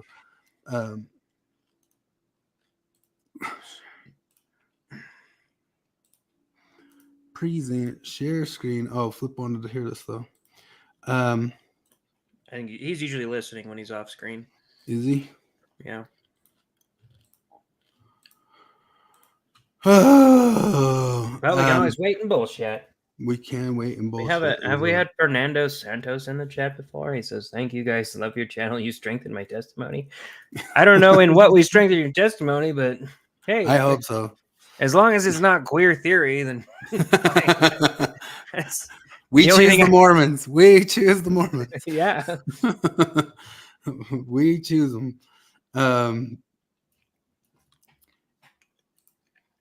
But I going all the way back to like the arguments like Jacob made and all that stuff, like all the arguments that they make for their apologetics, like I am perfectly fine if those work for like any person, like if they think they are like good explanations for the stuff. It's very difficult. Don't It's act difficult. like a dick if other people don't. Like, Yeah, if they it's respectfully don't. If they respectfully don't. yeah, I know. It's just hard. It's hard to listen because Brian Hales doesn't do the thing where he acts like a dick if you don't buy his stuff. It's just his stuff is so stupid, and it's so difficult for me not to just like chime in and be like, the thing you said, it's retarded. Anyway, flips back if you want to play the thing. I just saw Jacob made an announcement that he is going to do a deep dive in the life of Joseph Smith over the next 12 months, planning to read 3 to 5 biographies from both faithful and antagonistic sources. Rough on Rolling, No Man Knows My History, Lucy Smith's history. What others should I include? Wow. Let's do it too. I'm actually surprised he hasn't read that stuff already because, I mean... Did you ever read Ruststone Rolling? I did. And I currently have it in my Audible, and I tried to listen to it again, but I got tired of it. Yeah, it gets boring. Yeah. Now, but instead, most people are the religion that their parents are affiliated with. If there is a God, then he must be a really horrible person. It's not uncommon to hear believers say, "Oh, God, save my baby, what a miracle," even though that same God is completely ignoring all of the babies dying in extreme poverty across the world. Moral of the It seems to story, me don't like be God grateful. favors those who already live in affluent societies who have access to great medical care. But if you bring this up to believers, they'll say some nonsense about how God has to test some people. There's also just no evidence that God exists. And sure, I've heard tons of personal anecdotes about miracles and seeing things. Does she say a Utah miracle? Is that a Utah miracles? Miracles. Miracles. That, like cutting out a syllable, you mean? Miracle. I don't know what it is. It's just weird to me. I think No, she it's says cutting out a syllable because most people say miracles, right? Like miracles. She says miracles. Couldn't be explained, but to me, every time I hear a story like that, there's always a more logical explanation for the phenomenon. 3 reasons, among many, that Did we hear the first one, or was it quiet am on an that? atheist. Have you ever noticed that most people are the religion of their Oh, yeah, we heard parents? that. We did. Yeah. Well, that's them. Dan McClellan saved her day. Yeah. So it's I always hate it when people bring up the whole like they get mad at religious people anytime they're like, my kid had cancer and now he's in remission. I'm so grateful to God. Like, oh, but God didn't save all these other kids. I'm like, are you telling this guy not to be grateful? Why don't you just shut the fuck up and let this dude be super stoked that his kid didn't die because he's gone through something 1,000 times more stressful than you will ever go through, probably. Yeah. Do you want to know why I know the world is sexist and I'm a feminist now? That was the most basic ass atheist arguments from 2003 we ever heard. Yeah. Put into a short, and we got 19K views, 3,000 comments or something on it. Wow. No, because like, the other thing is the whole thing is wrong. It's just like the guitar stuff that we talked about. Like, and we could have like some guitar players who are shredding on that guitar. There's going to be 10 views, and like the only correct answer to why am I an atheist is because I don't believe in God. Yeah, like that's all there is. Like one reason's why I'm an atheist because I don't believe in God. That's all there is. Like. Nothing else follows. Yeah, because it doesn't follow. It actually goes back to the Trent and Jacob debate because Jacob is right in his general concept of like his layers of God talk. That if you accept like level 1 that he talks about, that there is a theistic God who acts in the universe. If that part is real, what the hell else could you say for sure could be fake? You know what I mean? Like it makes everything feasible and possible. And some of those things that are feasible and possible are just what the Greeks thought of gods. Maybe the God is an asshole. Like he doesn't have to be nice to be a god or something like that. Like if it doesn't follow that he would have your morals or do things your way if he existed. So like those reasons aren't like great reasons. The reasons are just what Flip said. It's just it's because I don't believe in one. You don't believe in a God, you know. That's reason. Christopher sent me something here. Oh, I wanted to share. Did you see the so RFK dropped out? I don't know if I want to jump topics so well, but RFK dropped out of the race, backed Donald Trump, said the Democratic Party is gone wacko and isn't the Democratic Party of his youth. And now so they now won't he's let him off the ballot. so now he's persona non grata. Yeah, that's what his campaign manager said yesterday. They did every single possible lawfare thing in the world to keep him off all one of the main reasons he's dropping out is he couldn't get on the ballots on every state because of the lawfare of the Democrats. He's not just dropping out because I just wanted to support Trump. It's that he couldn't actually finish his campaign because he got lawfared out of it, and it would have cost him millions of dollars in lawyer fees and filing fees and all sorts of stuff just to get on the ballot better. And now that he's dropping out and saying, fine, if you guys are pulling all this shit, I'm dropping out and backing Trump. They come out and say, you can't leave and not be on the ballot in states where we think it will negatively affect Trump. They're not letting him off the ballot now. Those absolute pieces of sociopathic shit. No, but they're the good guys, man. We left the Mormon church and we found the good guys, the Democrats. Oh, but some of the people in the church have found them too. John Bennett found the good guys, just the good ones, the good old boys. The Quaker was just saying this week that all these new Republicans aren't like those old good Republicans like Chris Christie and Mitt Romney, the good Republicans. Glenn Greenwald had a good episode this week on how like Trump chased out the neocons, and now all the neocons are over with the Democrats. And Brett Weinstein's episode even kind of went into detail about the one thing that you could say about Trump is that everybody's talking about this unchanging forever duopoly that we couldn't break out of, and somehow Trump turned it all on its head in ways. And that's I remember the 2016 election when it was just in the primaries, and I didn't like Trump.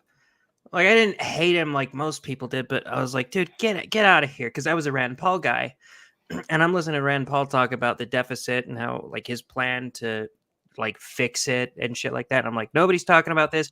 This feels like an existential threat. Maybe we should talk about it. And he's the only one talking about it. Awesome. And then like Trump's like, Rand Paul is ugly. I walked in there and said, wow, that man is ugly. And so I hated him. But then I watched just the other night, it popped into my feed, this like Trump's best insults across all campaigns. And I watched the way he talked to Jeb Bush and Nancy Pelosi and Hillary Clinton and all of these people. And I was like, oh, that's why people liked him, because he treated these people like the sacks of shit that they are. Yeah. And I notice it even more now, like with journalists. Like mainstream journalists are propagandist sacks of shit. And Michael Miles is totally right. You don't hate them enough. And so I'm like, oh, that's why they like him, because he treats them the way they deserve to be treated, the way we all wish they could be treated, because everybody else tries to play the political game. So I actually get it more now. Yeah, me too. I remember when I was a kid being around like a bunch of older folks, and they all just would tell these kind of like innocuous jokes about how they're almost kind of like lawyer jokes. And the jokes were every single politician is corrupt, cheating, terrible people, and sex fiends and all that sort of stuff. And it was even just kind of innocuous. Like there wasn't even anything angry, and it wasn't even like aimed at one side or the other. It was like a politician does this stuff.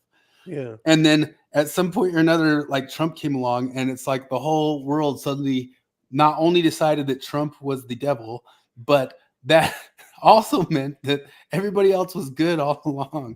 And that's the only thing I didn't understand. Like the only thing I didn't understand, I was like, wait a minute. Like he's not different than all of them. It's just more of them. Like what? Like what? What are you talking about? No, I know. Like anytime they call him a narcissist, they're like, yeah. And politician. I know. Oh, you're telling me a politician is a narcissist? Okay. What next? Next, you're going to tell me that a postmodern philosopher is a pedophile defender. Like what? Okay. Did you guys see? Was that real?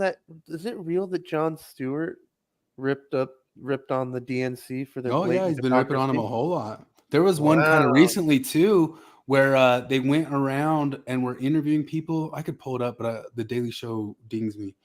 But they were going around and asking people like what they thought about white men and gun toters and all that sorts of stuff. And all the people at the DNC were like, screw them. They don't need to be in our party. We hate them. Get them out of here. And then the Daily Show was ragging on them. It was teasing them, saying, yeah, who needs 180 million voters? Who needs any of those guys? Who needs any of them like type people? They were like totally making fun of the people. Wow. I'll find it and send it to you. But it wasn't even those like light. They were ripping on the Democrats. They were showing first off that the Democrats were so off the reservation that they would say stuff like anybody who owns a gun or anybody who's a white male is not welcome here. And we're really saying that at the DNC, and just any random person they interviewed would say it. But then they were making fun of them for it. Like, yeah, well, why would we want them to be in our party at all? Just all those millions of people. Why would we want them in any way? Fascinating. Yeah, I couldn't believe it. I'll find it and send it to you guys. Are you or your loved ones suffering from illnesses such as TDS, also known as Trump derangement syndrome? Do you dismiss or deny the current issues facing our country, such as historic inflation? So this was put out by RFK's campaign manager. Legal immigration, corporate corruption, World War III escalations, and the chronic disease epidemic. Are you willing to elect someone who was the least popular vice president in modern history, and who offers no policy or vision for America, simply because your brain keeps telling you anyone but Trump? If so, you might be struggling from TDS. Introducing Independence. Independence allows you the freedom to finally think independently once again. Instead of believing everything you hear from the mainstream media, independence allows for constructive critical thinking. I used to hear people on the news say things like, Donald Trump and the movement he has encouraged are a threat to democracy. And I instantly believed it.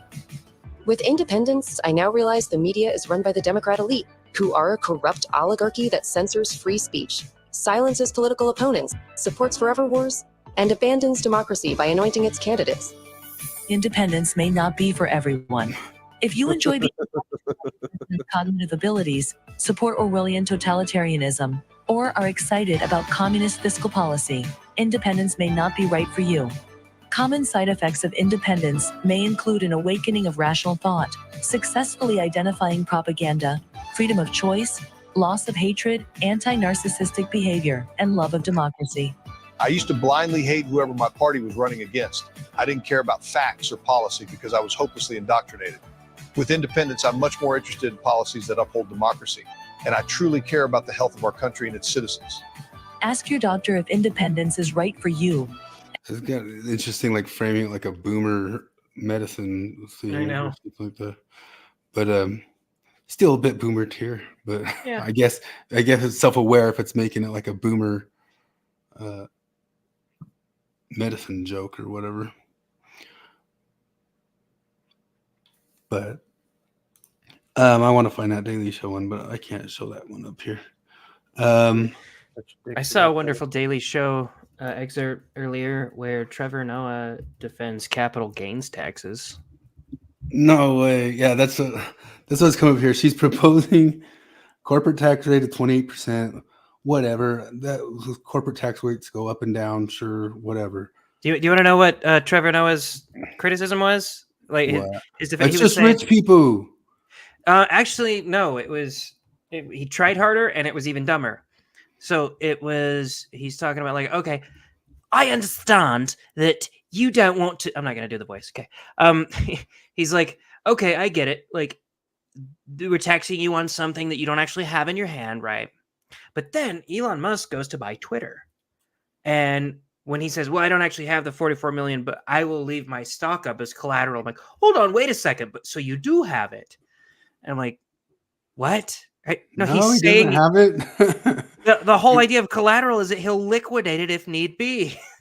And he'll give you the money, or he'll give you the stock. And if you're the money lender, it has nothing to do with the government. It's if I use my car as collateral, then that's you saying, okay, I'll give you the money. And if you don't give me the money back, then you give me your car. My car isn't income. It doesn't count toward it counts maybe toward what my net worth would be if you Googled me, but I don't have that cash in hand. So you can't tax me on something that I don't have cash for. They are the dumbest ideas in the world. The only thing that you can say for it is it's highly unlikely she could get anything like that actually passed.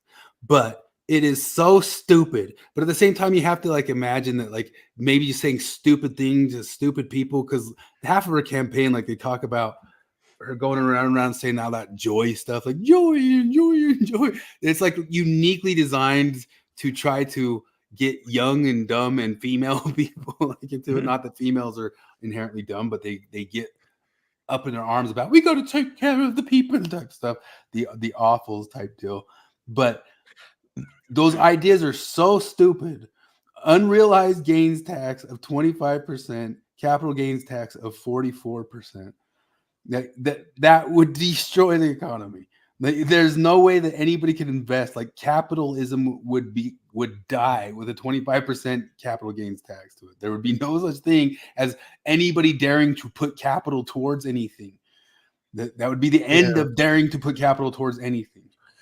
Well, like, because I heard Ben Shapiro talking about this, like, so then, like, would it also mean that, like, so you know, if your house, like, so like Elon Musk, like, lost $140 billion in value or something, whatever it was, in a day. Does that mean he gets a $40 billion tax rebate? Yeah, they said no would be ideal, although they won't flesh it out and haven't fleshed it out. But also, they say just ultimately be like you have to pay to even try on the stock market. You know what I mean? So if you even want to come try anything out here, you're basically paying, because if you make anything, if it even goes up at all, you're paying the percentage. I don't know when they would think that it has to be like, how long does it have to be realized? Like the second it goes up, that's when you owe it? Or does it have to be like realized at a certain point of the year? Not realized of like actually cash, but like what your portfolio is at a certain point of the year or something like that. Like it's so stupid. But well, I mean, here it is. This even like CNN people were like, "What in the hell is this?" Asking Kamala's people who are actually trying to answer questions on it. Kamala Harris, spokesman Barack Obama on the capital gains tax proposal. And all the revenue that comes in from these unrealized gains taxes and the other taxes in the Harris plan are going to go to creating what she calls more opportunity. It's to make sure that every newborn born in this country gets $6,000. Using the services. Well, look, you're arguing that this is some sort of foreign concept that's completely unknown. It's probably unconstitutional. It's probably, and it was never in anyone's intent to tax. It's not an income tax, and it's never going to happen. Probably. Not. Well, I'm not going to say my lifetime. I wouldn't say that. Not in Becky's lifetime. Kamala Harris is. That's CNBC saying that. There. Wow. You know, it's so stupid. But I mean, it's a dumb enough idea to get her elected for sure. Like young people are like, yeah, sure. Why not? We should raise the minimum wage and take all the money from the rich people, and then there won't be hungry people anymore. That's how math works. It's like fucking Zoe on Sesame Street. Leslie asks, "Has Kamala ever taken an accounting class? And about the third week, you learn about cash versus accrual accounting?" I don't know that. Well, first off, like Flip says, like that's perfectly good to like get elected. Just like saying, "Hey, I'll cancel all your student loan fees," when I don't really have the power to do that stuff. Like it's stupid promises to young dumb commies who don't vote to get them to go vote for something that she can't promise. Like there's a whole Simpsons episode when Homer gets elected to be the new trash commissioner. Like just making a whole bunch of love it. Unsustainable promises. It's like all of us, like when we're running for office as like a kid in junior high and say pizza every Friday. Yeah. I don't know. I'm going to go through just some of these slides now because I don't know. Was there more Mormon stuff? I remember I had a friend that did, like, they're talking about the student body president, and there was like this one nerd that I didn't like running against this other nerd that I didn't like. And my friend's like, "So who are you going to vote for?" I was like, "What are you talking about? Why would I vote for student body president? Do you think I'm gay?" He's like, "Well, would you vote for Dylan?" I was like, "No, I don't really like Dylan." He's like, "See, I don't like Dylan as a person, but I think he would be the better student body president." It's like, what the fuck do you even mean? Why do you care? What is he going to do? Yeah. That was Steve Martin. He ran against Steve Martin as the waste commissioner. The Homer Simpson that was episode. Steve Martin, wasn't it? Yeah. I guess oh my god. Look, I can't say this word anymore, but I'm retarded?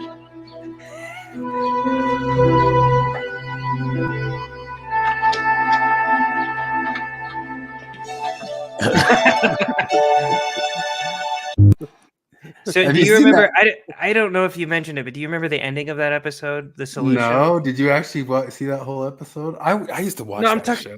I'm talking about The Simpsons still. Oh, I Sorry. thought you were talking about Quantum Leap. No. No. Do you remember What how the happens episode on ended? that Simpsons episode? Well, so Homer just keeps stuffing trash wherever, and he stuffs it in a mine, and eventually it just starts erupting all over Springfield. And so they're trying to figure out a solution, and they get the competent guy back. They get Steve Martin's character back, and they're like, "Please tell us what to do." And he's like, "Here's what you do." I can't remember how he says it, but he says it in Simpsons appropriate manner. He says, "Fuck off," and he just walks away and lets them deal with it. And that's the episode where they literally move Springfield. Yeah, they just move it down the road. Yeah. That's funny. I got this DEI stuff here for this TikTok video. NASA's DEI classes. Have you seen any of those? No, but I've seen that they can't get their fucking astronauts out of space, and so now SpaceX is bailing them out. The Boeing Max space program. Oh yeah, is that's not going NASA, very it's well. Boeing. Yeah. Well, NASA's paying them to do it. Yeah. They're bringing in SpaceX to do it because Boeing's wasn't good enough. I Can't make it work. sense to the DNC or how I feel about Kamala Harris and this resurgence that she's having. Does it not feel so orchestrated to people? And obviously most things in politics and media are, but this particularly, it feels like this whole Kamala's moment and this democracy and decency and respect are back in the menu.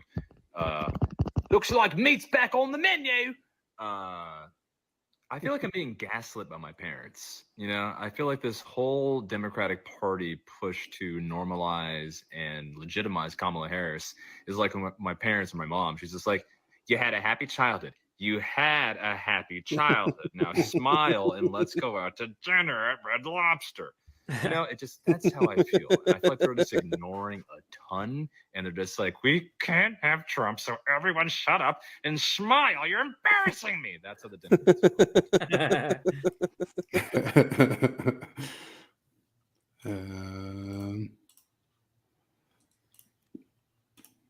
And in doing this work of examining my own intentions and my own actions and their impact, I can see that there's so much more that I could have done to make the projects I've led equally welcoming to They Black hate you. of color as the white people they have engaged. I feel a lot of shame and regret. How did stuff get so stupid, man? Like, how did it get so stupid? Like, I don't say this often, but I hate you.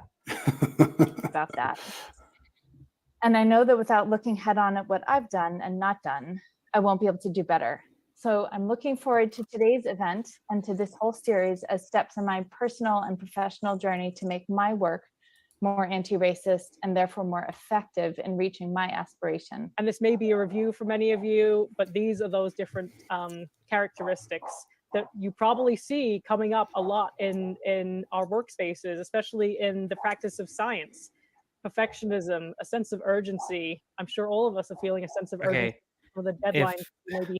I know we talk about perfection. We don't, but like the whole retarded internet talks about like, I have toxic perfectionism culture. But I'm like, if in any industry there should be perfectionism, maybe it's the one that takes us to fucking space, Yeah. Nope. Even that one they could go after. We have right now. The idea of power hoarding, the idea of individualism over collectivism. Objectivity? Oh my, they actually have objectivity on the list. Quality. Yeah, objectivity, quantity over quality, perfectionism, individualism, these whitey things. Thinking. And so all of these things can really limit the way we go about doing our work, and they can really limit the way we are able to connect with communities that come from different cultural backgrounds that don't value these things. I don't know about y'all, but I'm super proud of my identity. I don't know if you're we're not supposed to be that proud about it. I got told by ChatGPT. Yeah, but I know. Go tell ChatGPT you're proud of being white. See how that works. I wasn't proud of it at all until I saw the example by Jared on the Utah Interfaith Forum, where he says he's super straightness is holy. Super straightness is holy, and this was in response to somebody else made this post. Yes, Evan. Queerness Shirley. is holy, and so somehow Jared ended up with this. Oh yeah, there's somewhere in the Divas thing with the lady where she talks about where she totally acknowledges that transgender people had transgender spirits in the pre-existence. Okay, then it's religious. Just there you go. Thanks for admitting. Dualism. Yeah, dualism. Super straightness. So, how did your comment section go once you declared super straightness holy? Because you're proud of your super straight identity too. Oh, I mean, I was obviously accused of dog whistling. I was. How do they keep hearing that? How do they hear that? Are they dogs? How do they hear it? How do they hear the crazy dog thing is? The crazy thing is, I was told that my sexuality shouldn't have anything to do with my religion, and I shouldn't use religious imagery and paint my sexuality. I was like, you know what? You guys are making a good point. Perfect. You are perfect and beautiful. Right now, you are. Your hair is perfect. I'm like, you guys make good points. I shouldn't do that. I shouldn't take religious symbolism and just make it all about me. And by the way, here's your cross. I fuck men, just so you know. The big gay cross of gayness. So I noticed you had like 30-something comments on there. I didn't read all of them. And then Jonathan made a post in the Mormon stories about not just following whatever whim type deal too. And you see all the posts and all the people just going nuts about stuff like that. And no, I can't believe that. The way they reacted, Jonathan, it's just so like I said in our private chat, like I feel justified in not being nice to anybody ever because like Jonathan is so fucking nice, and they call him all the same things they call me. So I'm like, I just didn't waste time being nice. That's all. I just skipped that part. Yeah, that one was funny because like his post had nothing to do with anything. Like, did he mention trans people at all? No, not at all. And then like one of the first quotes is that dipshit who was trying to make the ex-Mormon page all about trans shit. She's like, sounds like you need to educate yourself on trans people. What? Oh man! Read the thing he said. Every time.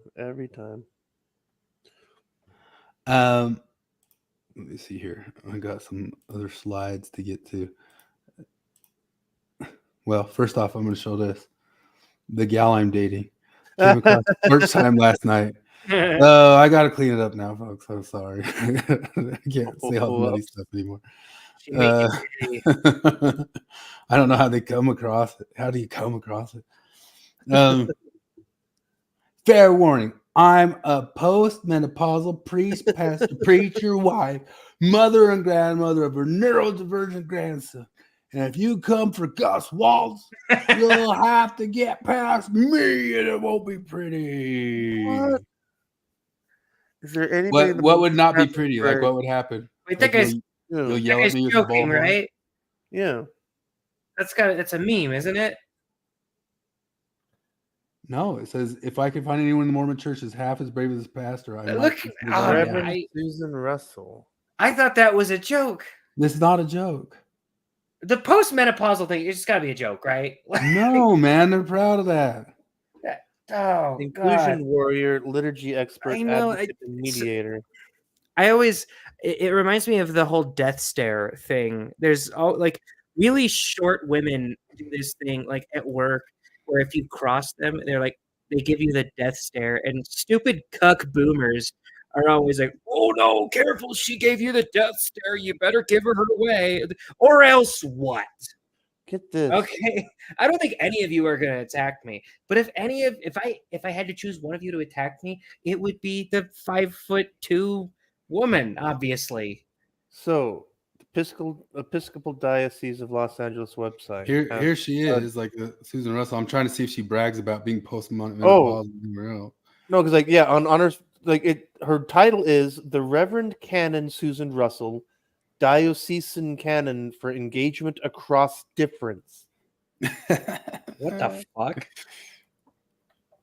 Her whole thing is queer woke shit. You know, I think my post got taken down. Been changes done. What? Your my super straight one. Oh man, did they take down the queerness is holy one? What do you think? Because your point was made. No, the queerness stayed up. Oh yeah. No way. Yeah, isn't that crazy that we have one standard for? I thought you would have made the point that. Unreal. Are you joking?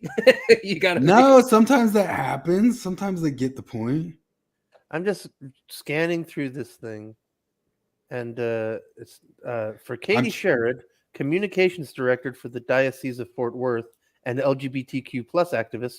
Russell has been, quote, a vital part of how women and LGBTQ plus people have loved the Episcopal Church into change. She often has been an eloquent voice and smiling face of all those who are pushing the church into examining what it really means when you mark someone as Christ's own forever. Like, this is just it's right here what I'm talking about. Like, queer theory seeks to change the church. Here they are fucking bragging about it on the Episcopal website where this lady is taken over. Like, they're just saying exactly that. Like, yep, we came to queer your church and it worked. Religious Archives Network. Why do the religious with that stuff? I mean, I guess. Oh, you found another biography of her. Yeah. Yeah. What other part of your religion do you like? The only thing you center in a Christian religion that much is like literally the cross and like Jesus, right? Because other aspects of the religion might have like a little like, oh, there's a picture of St. Thomas over there in the side. But the woke churches, they fucking center the pride shit. Yeah. It's not an accident. It's what they worship. Yeah, maybe this feels like it was predicted by the Mormons as being this is what Satan is. So I'm like, I guess the religion is true. Oh, this is wild. She was like a fucking scarecrow, man. At least Star Wars knows how to make women not too attractive. Doing it for the feminists. Because why? Is so insane. Like why on earth? Why? Why even get the model? Like, I can't even see how that's the same person at all. Why just not pluck people off the bus if this is how you're going to do it? Yeah, that's true too. Like, why not find a normal looking model and just use her that way instead of finding like a model and then uglifying her? Here is this extremely attractive woman who could be baking cookies, and instead she's working as a model in the video game industry. And for why? Just for them to ruin her face? Well, and she's probably not even going to put this on her resume. She's going to see this shit, and like, why would you put that on your resume? Like, hey, modeling agency, you want to hire me? I was the lady that posed for. Yeah, do you think she's into the activism? They Google Star Wars Outlaws, like, ugh. Do you think she's into the activism of them uglifying her? Do you think she loves that, or is she supposed to mouth loving it? There might be. I don't know. I know nothing about her, so she might be an activist, and if she is, she might give lip service to saying yes, but like, she hates it. She has to. Anybody whose entire job it is to be gorgeous would hate that. No, it's like if they hired you to take, back in the old days, like when they would airbrush you. If they airbrushed you ugly, you would be angry. Like if you were a model and you were a cover, and then they airbrushed blemishes onto your face that weren't there, you would be upset. Like that's just all they're doing to this lady here, is making just an ugly digital model of her. Here's what people say. Let me repeat. It has never been said by anyone at Ubisoft that Humberly Gonzalez was the model for K-Veth. She was just the voice actor and motion capture artist. Oh. Why motion capture would still be there? Yeah. They usually look like the person. Oh God, whatever. Alrighty, how much more you got? Oh, just a couple more slides, and then we can call it good. I don't think was there any other stuff we were talking about in the Mormon world. We've got the Kate Kellys and those. Oh, there's a flip. Flip had one here. Hold on. What? You got into it, Don Bradley. I don't even remember now. That was fast. How did that go? I can't even remember what it was. Well, did you guys know that Joseph, when Oliver County wrote that thing about the dirty, nasty, filthy affair, it was actually dirty, nasty, filthy scrape that he said, and that's why I'm back in the Mormon church trying to inform you that. Did you know that in First Nephi we should radicalize the way we look at hierarchies? New inversion of radical new inversion of a way to read First Nephi. Nephi wanted us to invert the hierarchies. What did you just? I'm trying to remember now. He's just saying Democrat-y stuff to you, and you said something back about it. Yeah, like I remember, like it was so mild too. But then when you looked it up to see if it was him, that's when we saw that he was a member of the Mormon Transhumanism Association. Yeah. Oh, there you go. He's your typical faithful Mormon there to defend the church against anti-Mormonism. Yeah, now Mormonism's getting as weird as anything, folks. There you go. It's getting weirded up. Like it's all getting. Yeah, you thought they were weird. You thought they were weird when they talked about Kolob and shit. Like this makes Kolob and becoming gods way normal. Yeah. We saw this. We saw this meme right here from Christopher. He found Lauren explained the modern left in one picture. Tall blonde communist won't date a man who makes less than 6 figures.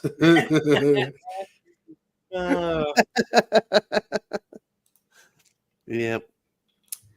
Wesley Yang had this little post that I pulled up that shows 58% of women and 34% of men aged 18 to 34 think that saying there are only 2 genders is a red flag in a partner.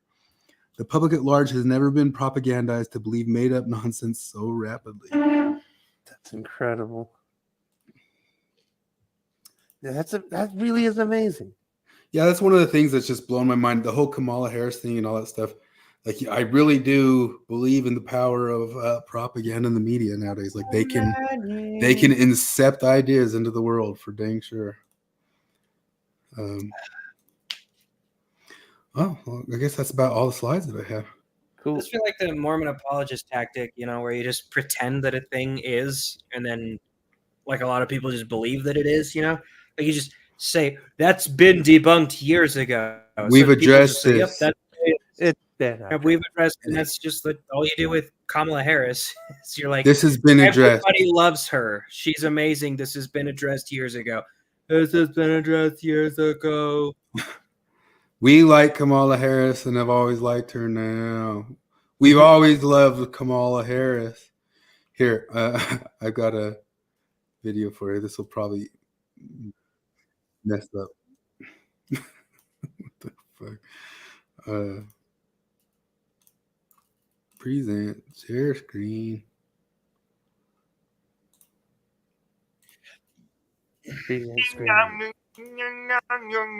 Is it got sound? Yes. What the fuck? Anthony Kiedis? She looks kind of young. She's a grown lady, but she looks like a California baby. I'm a high roller, picking up grown ladies in a stroller. I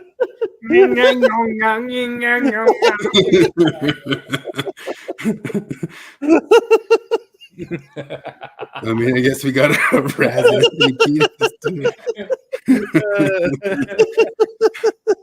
That's perfect. Oh, yeah, I don't think I have anything else. I mean, we might. Well, I guess J.K. Rowling still showed her turfness, man. I mean, she turfed again. She turfed this That's the boxer from the Olympics, and J.K. Oh. Rowling says it's important to, and this is after she's getting warnings that she could get arrested for stuff like that.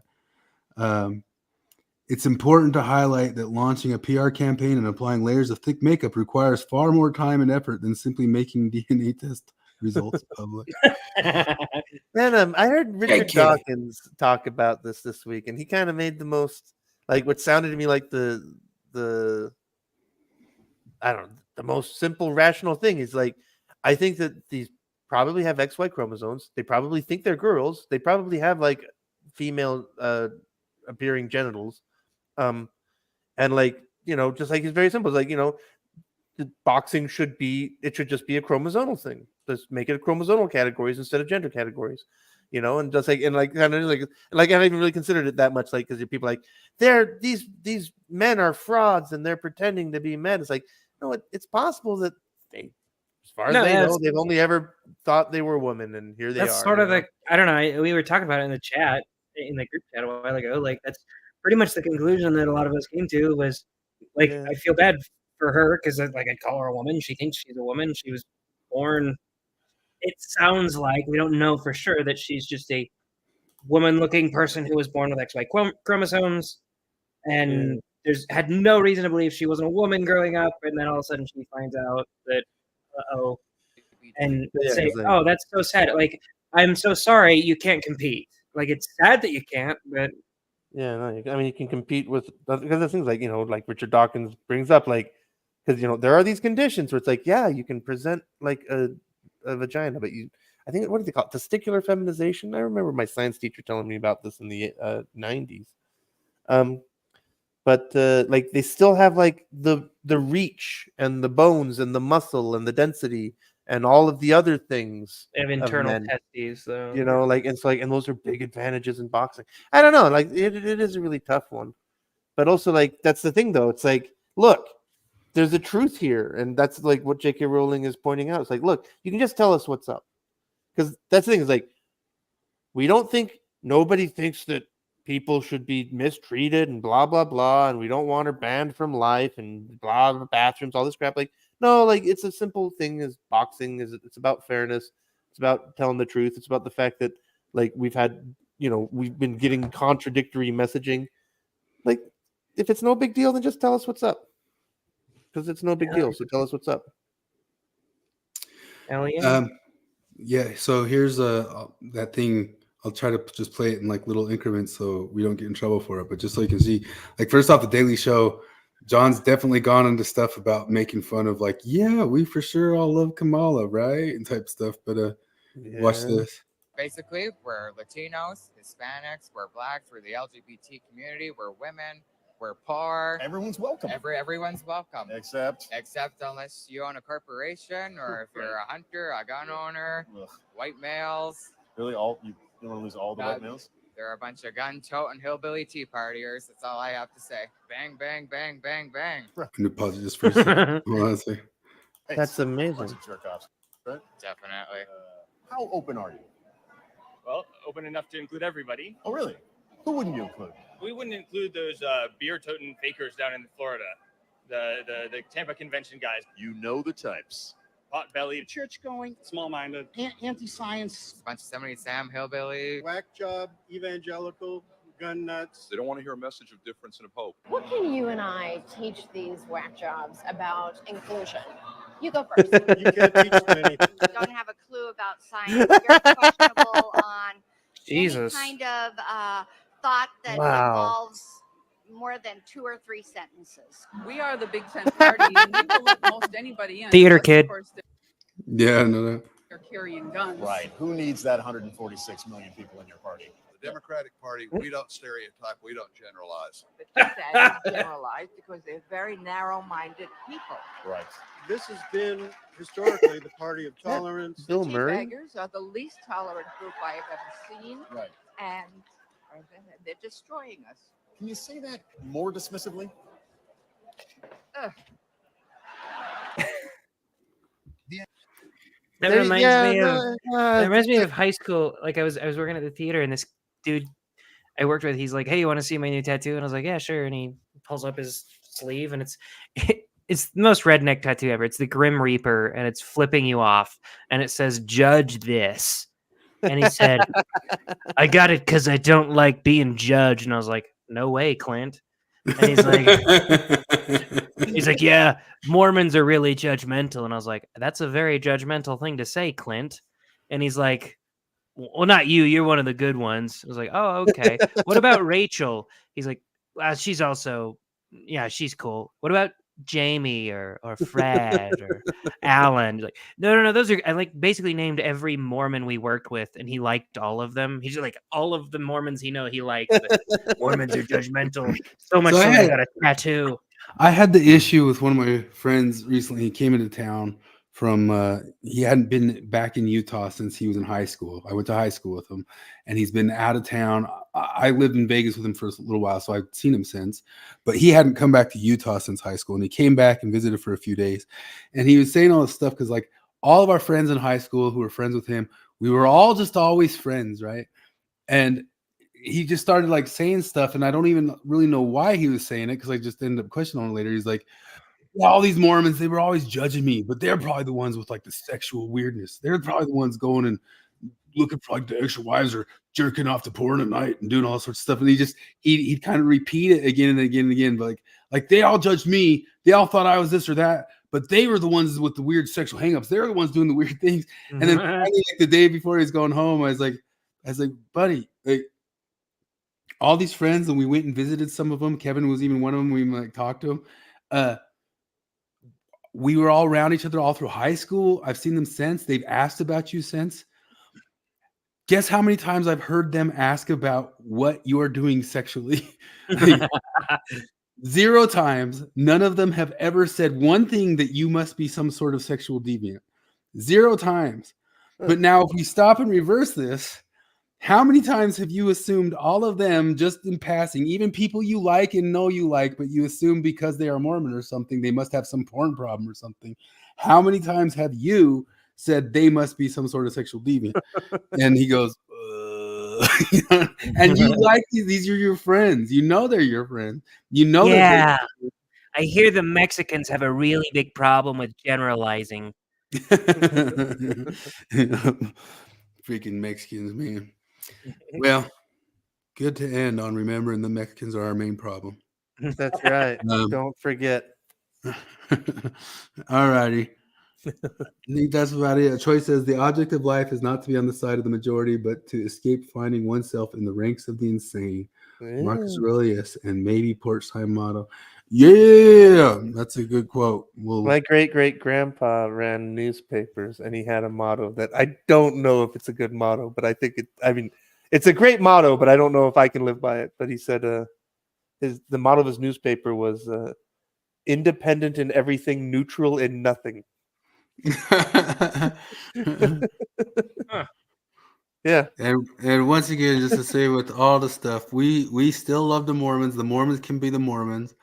Adult trans people can be the trans people, and yeah, if the young kids get there, they get there or whatever. But yeah, people can be what the people are, but whatever. We know it because we don't have empathy. We're typical white male Christian patriarchs. We don't have empathy for other people. Yeah, as usual. As usual. All righty. See ya later. All right. Have a good one. Thanks for hanging on. Oh yeah.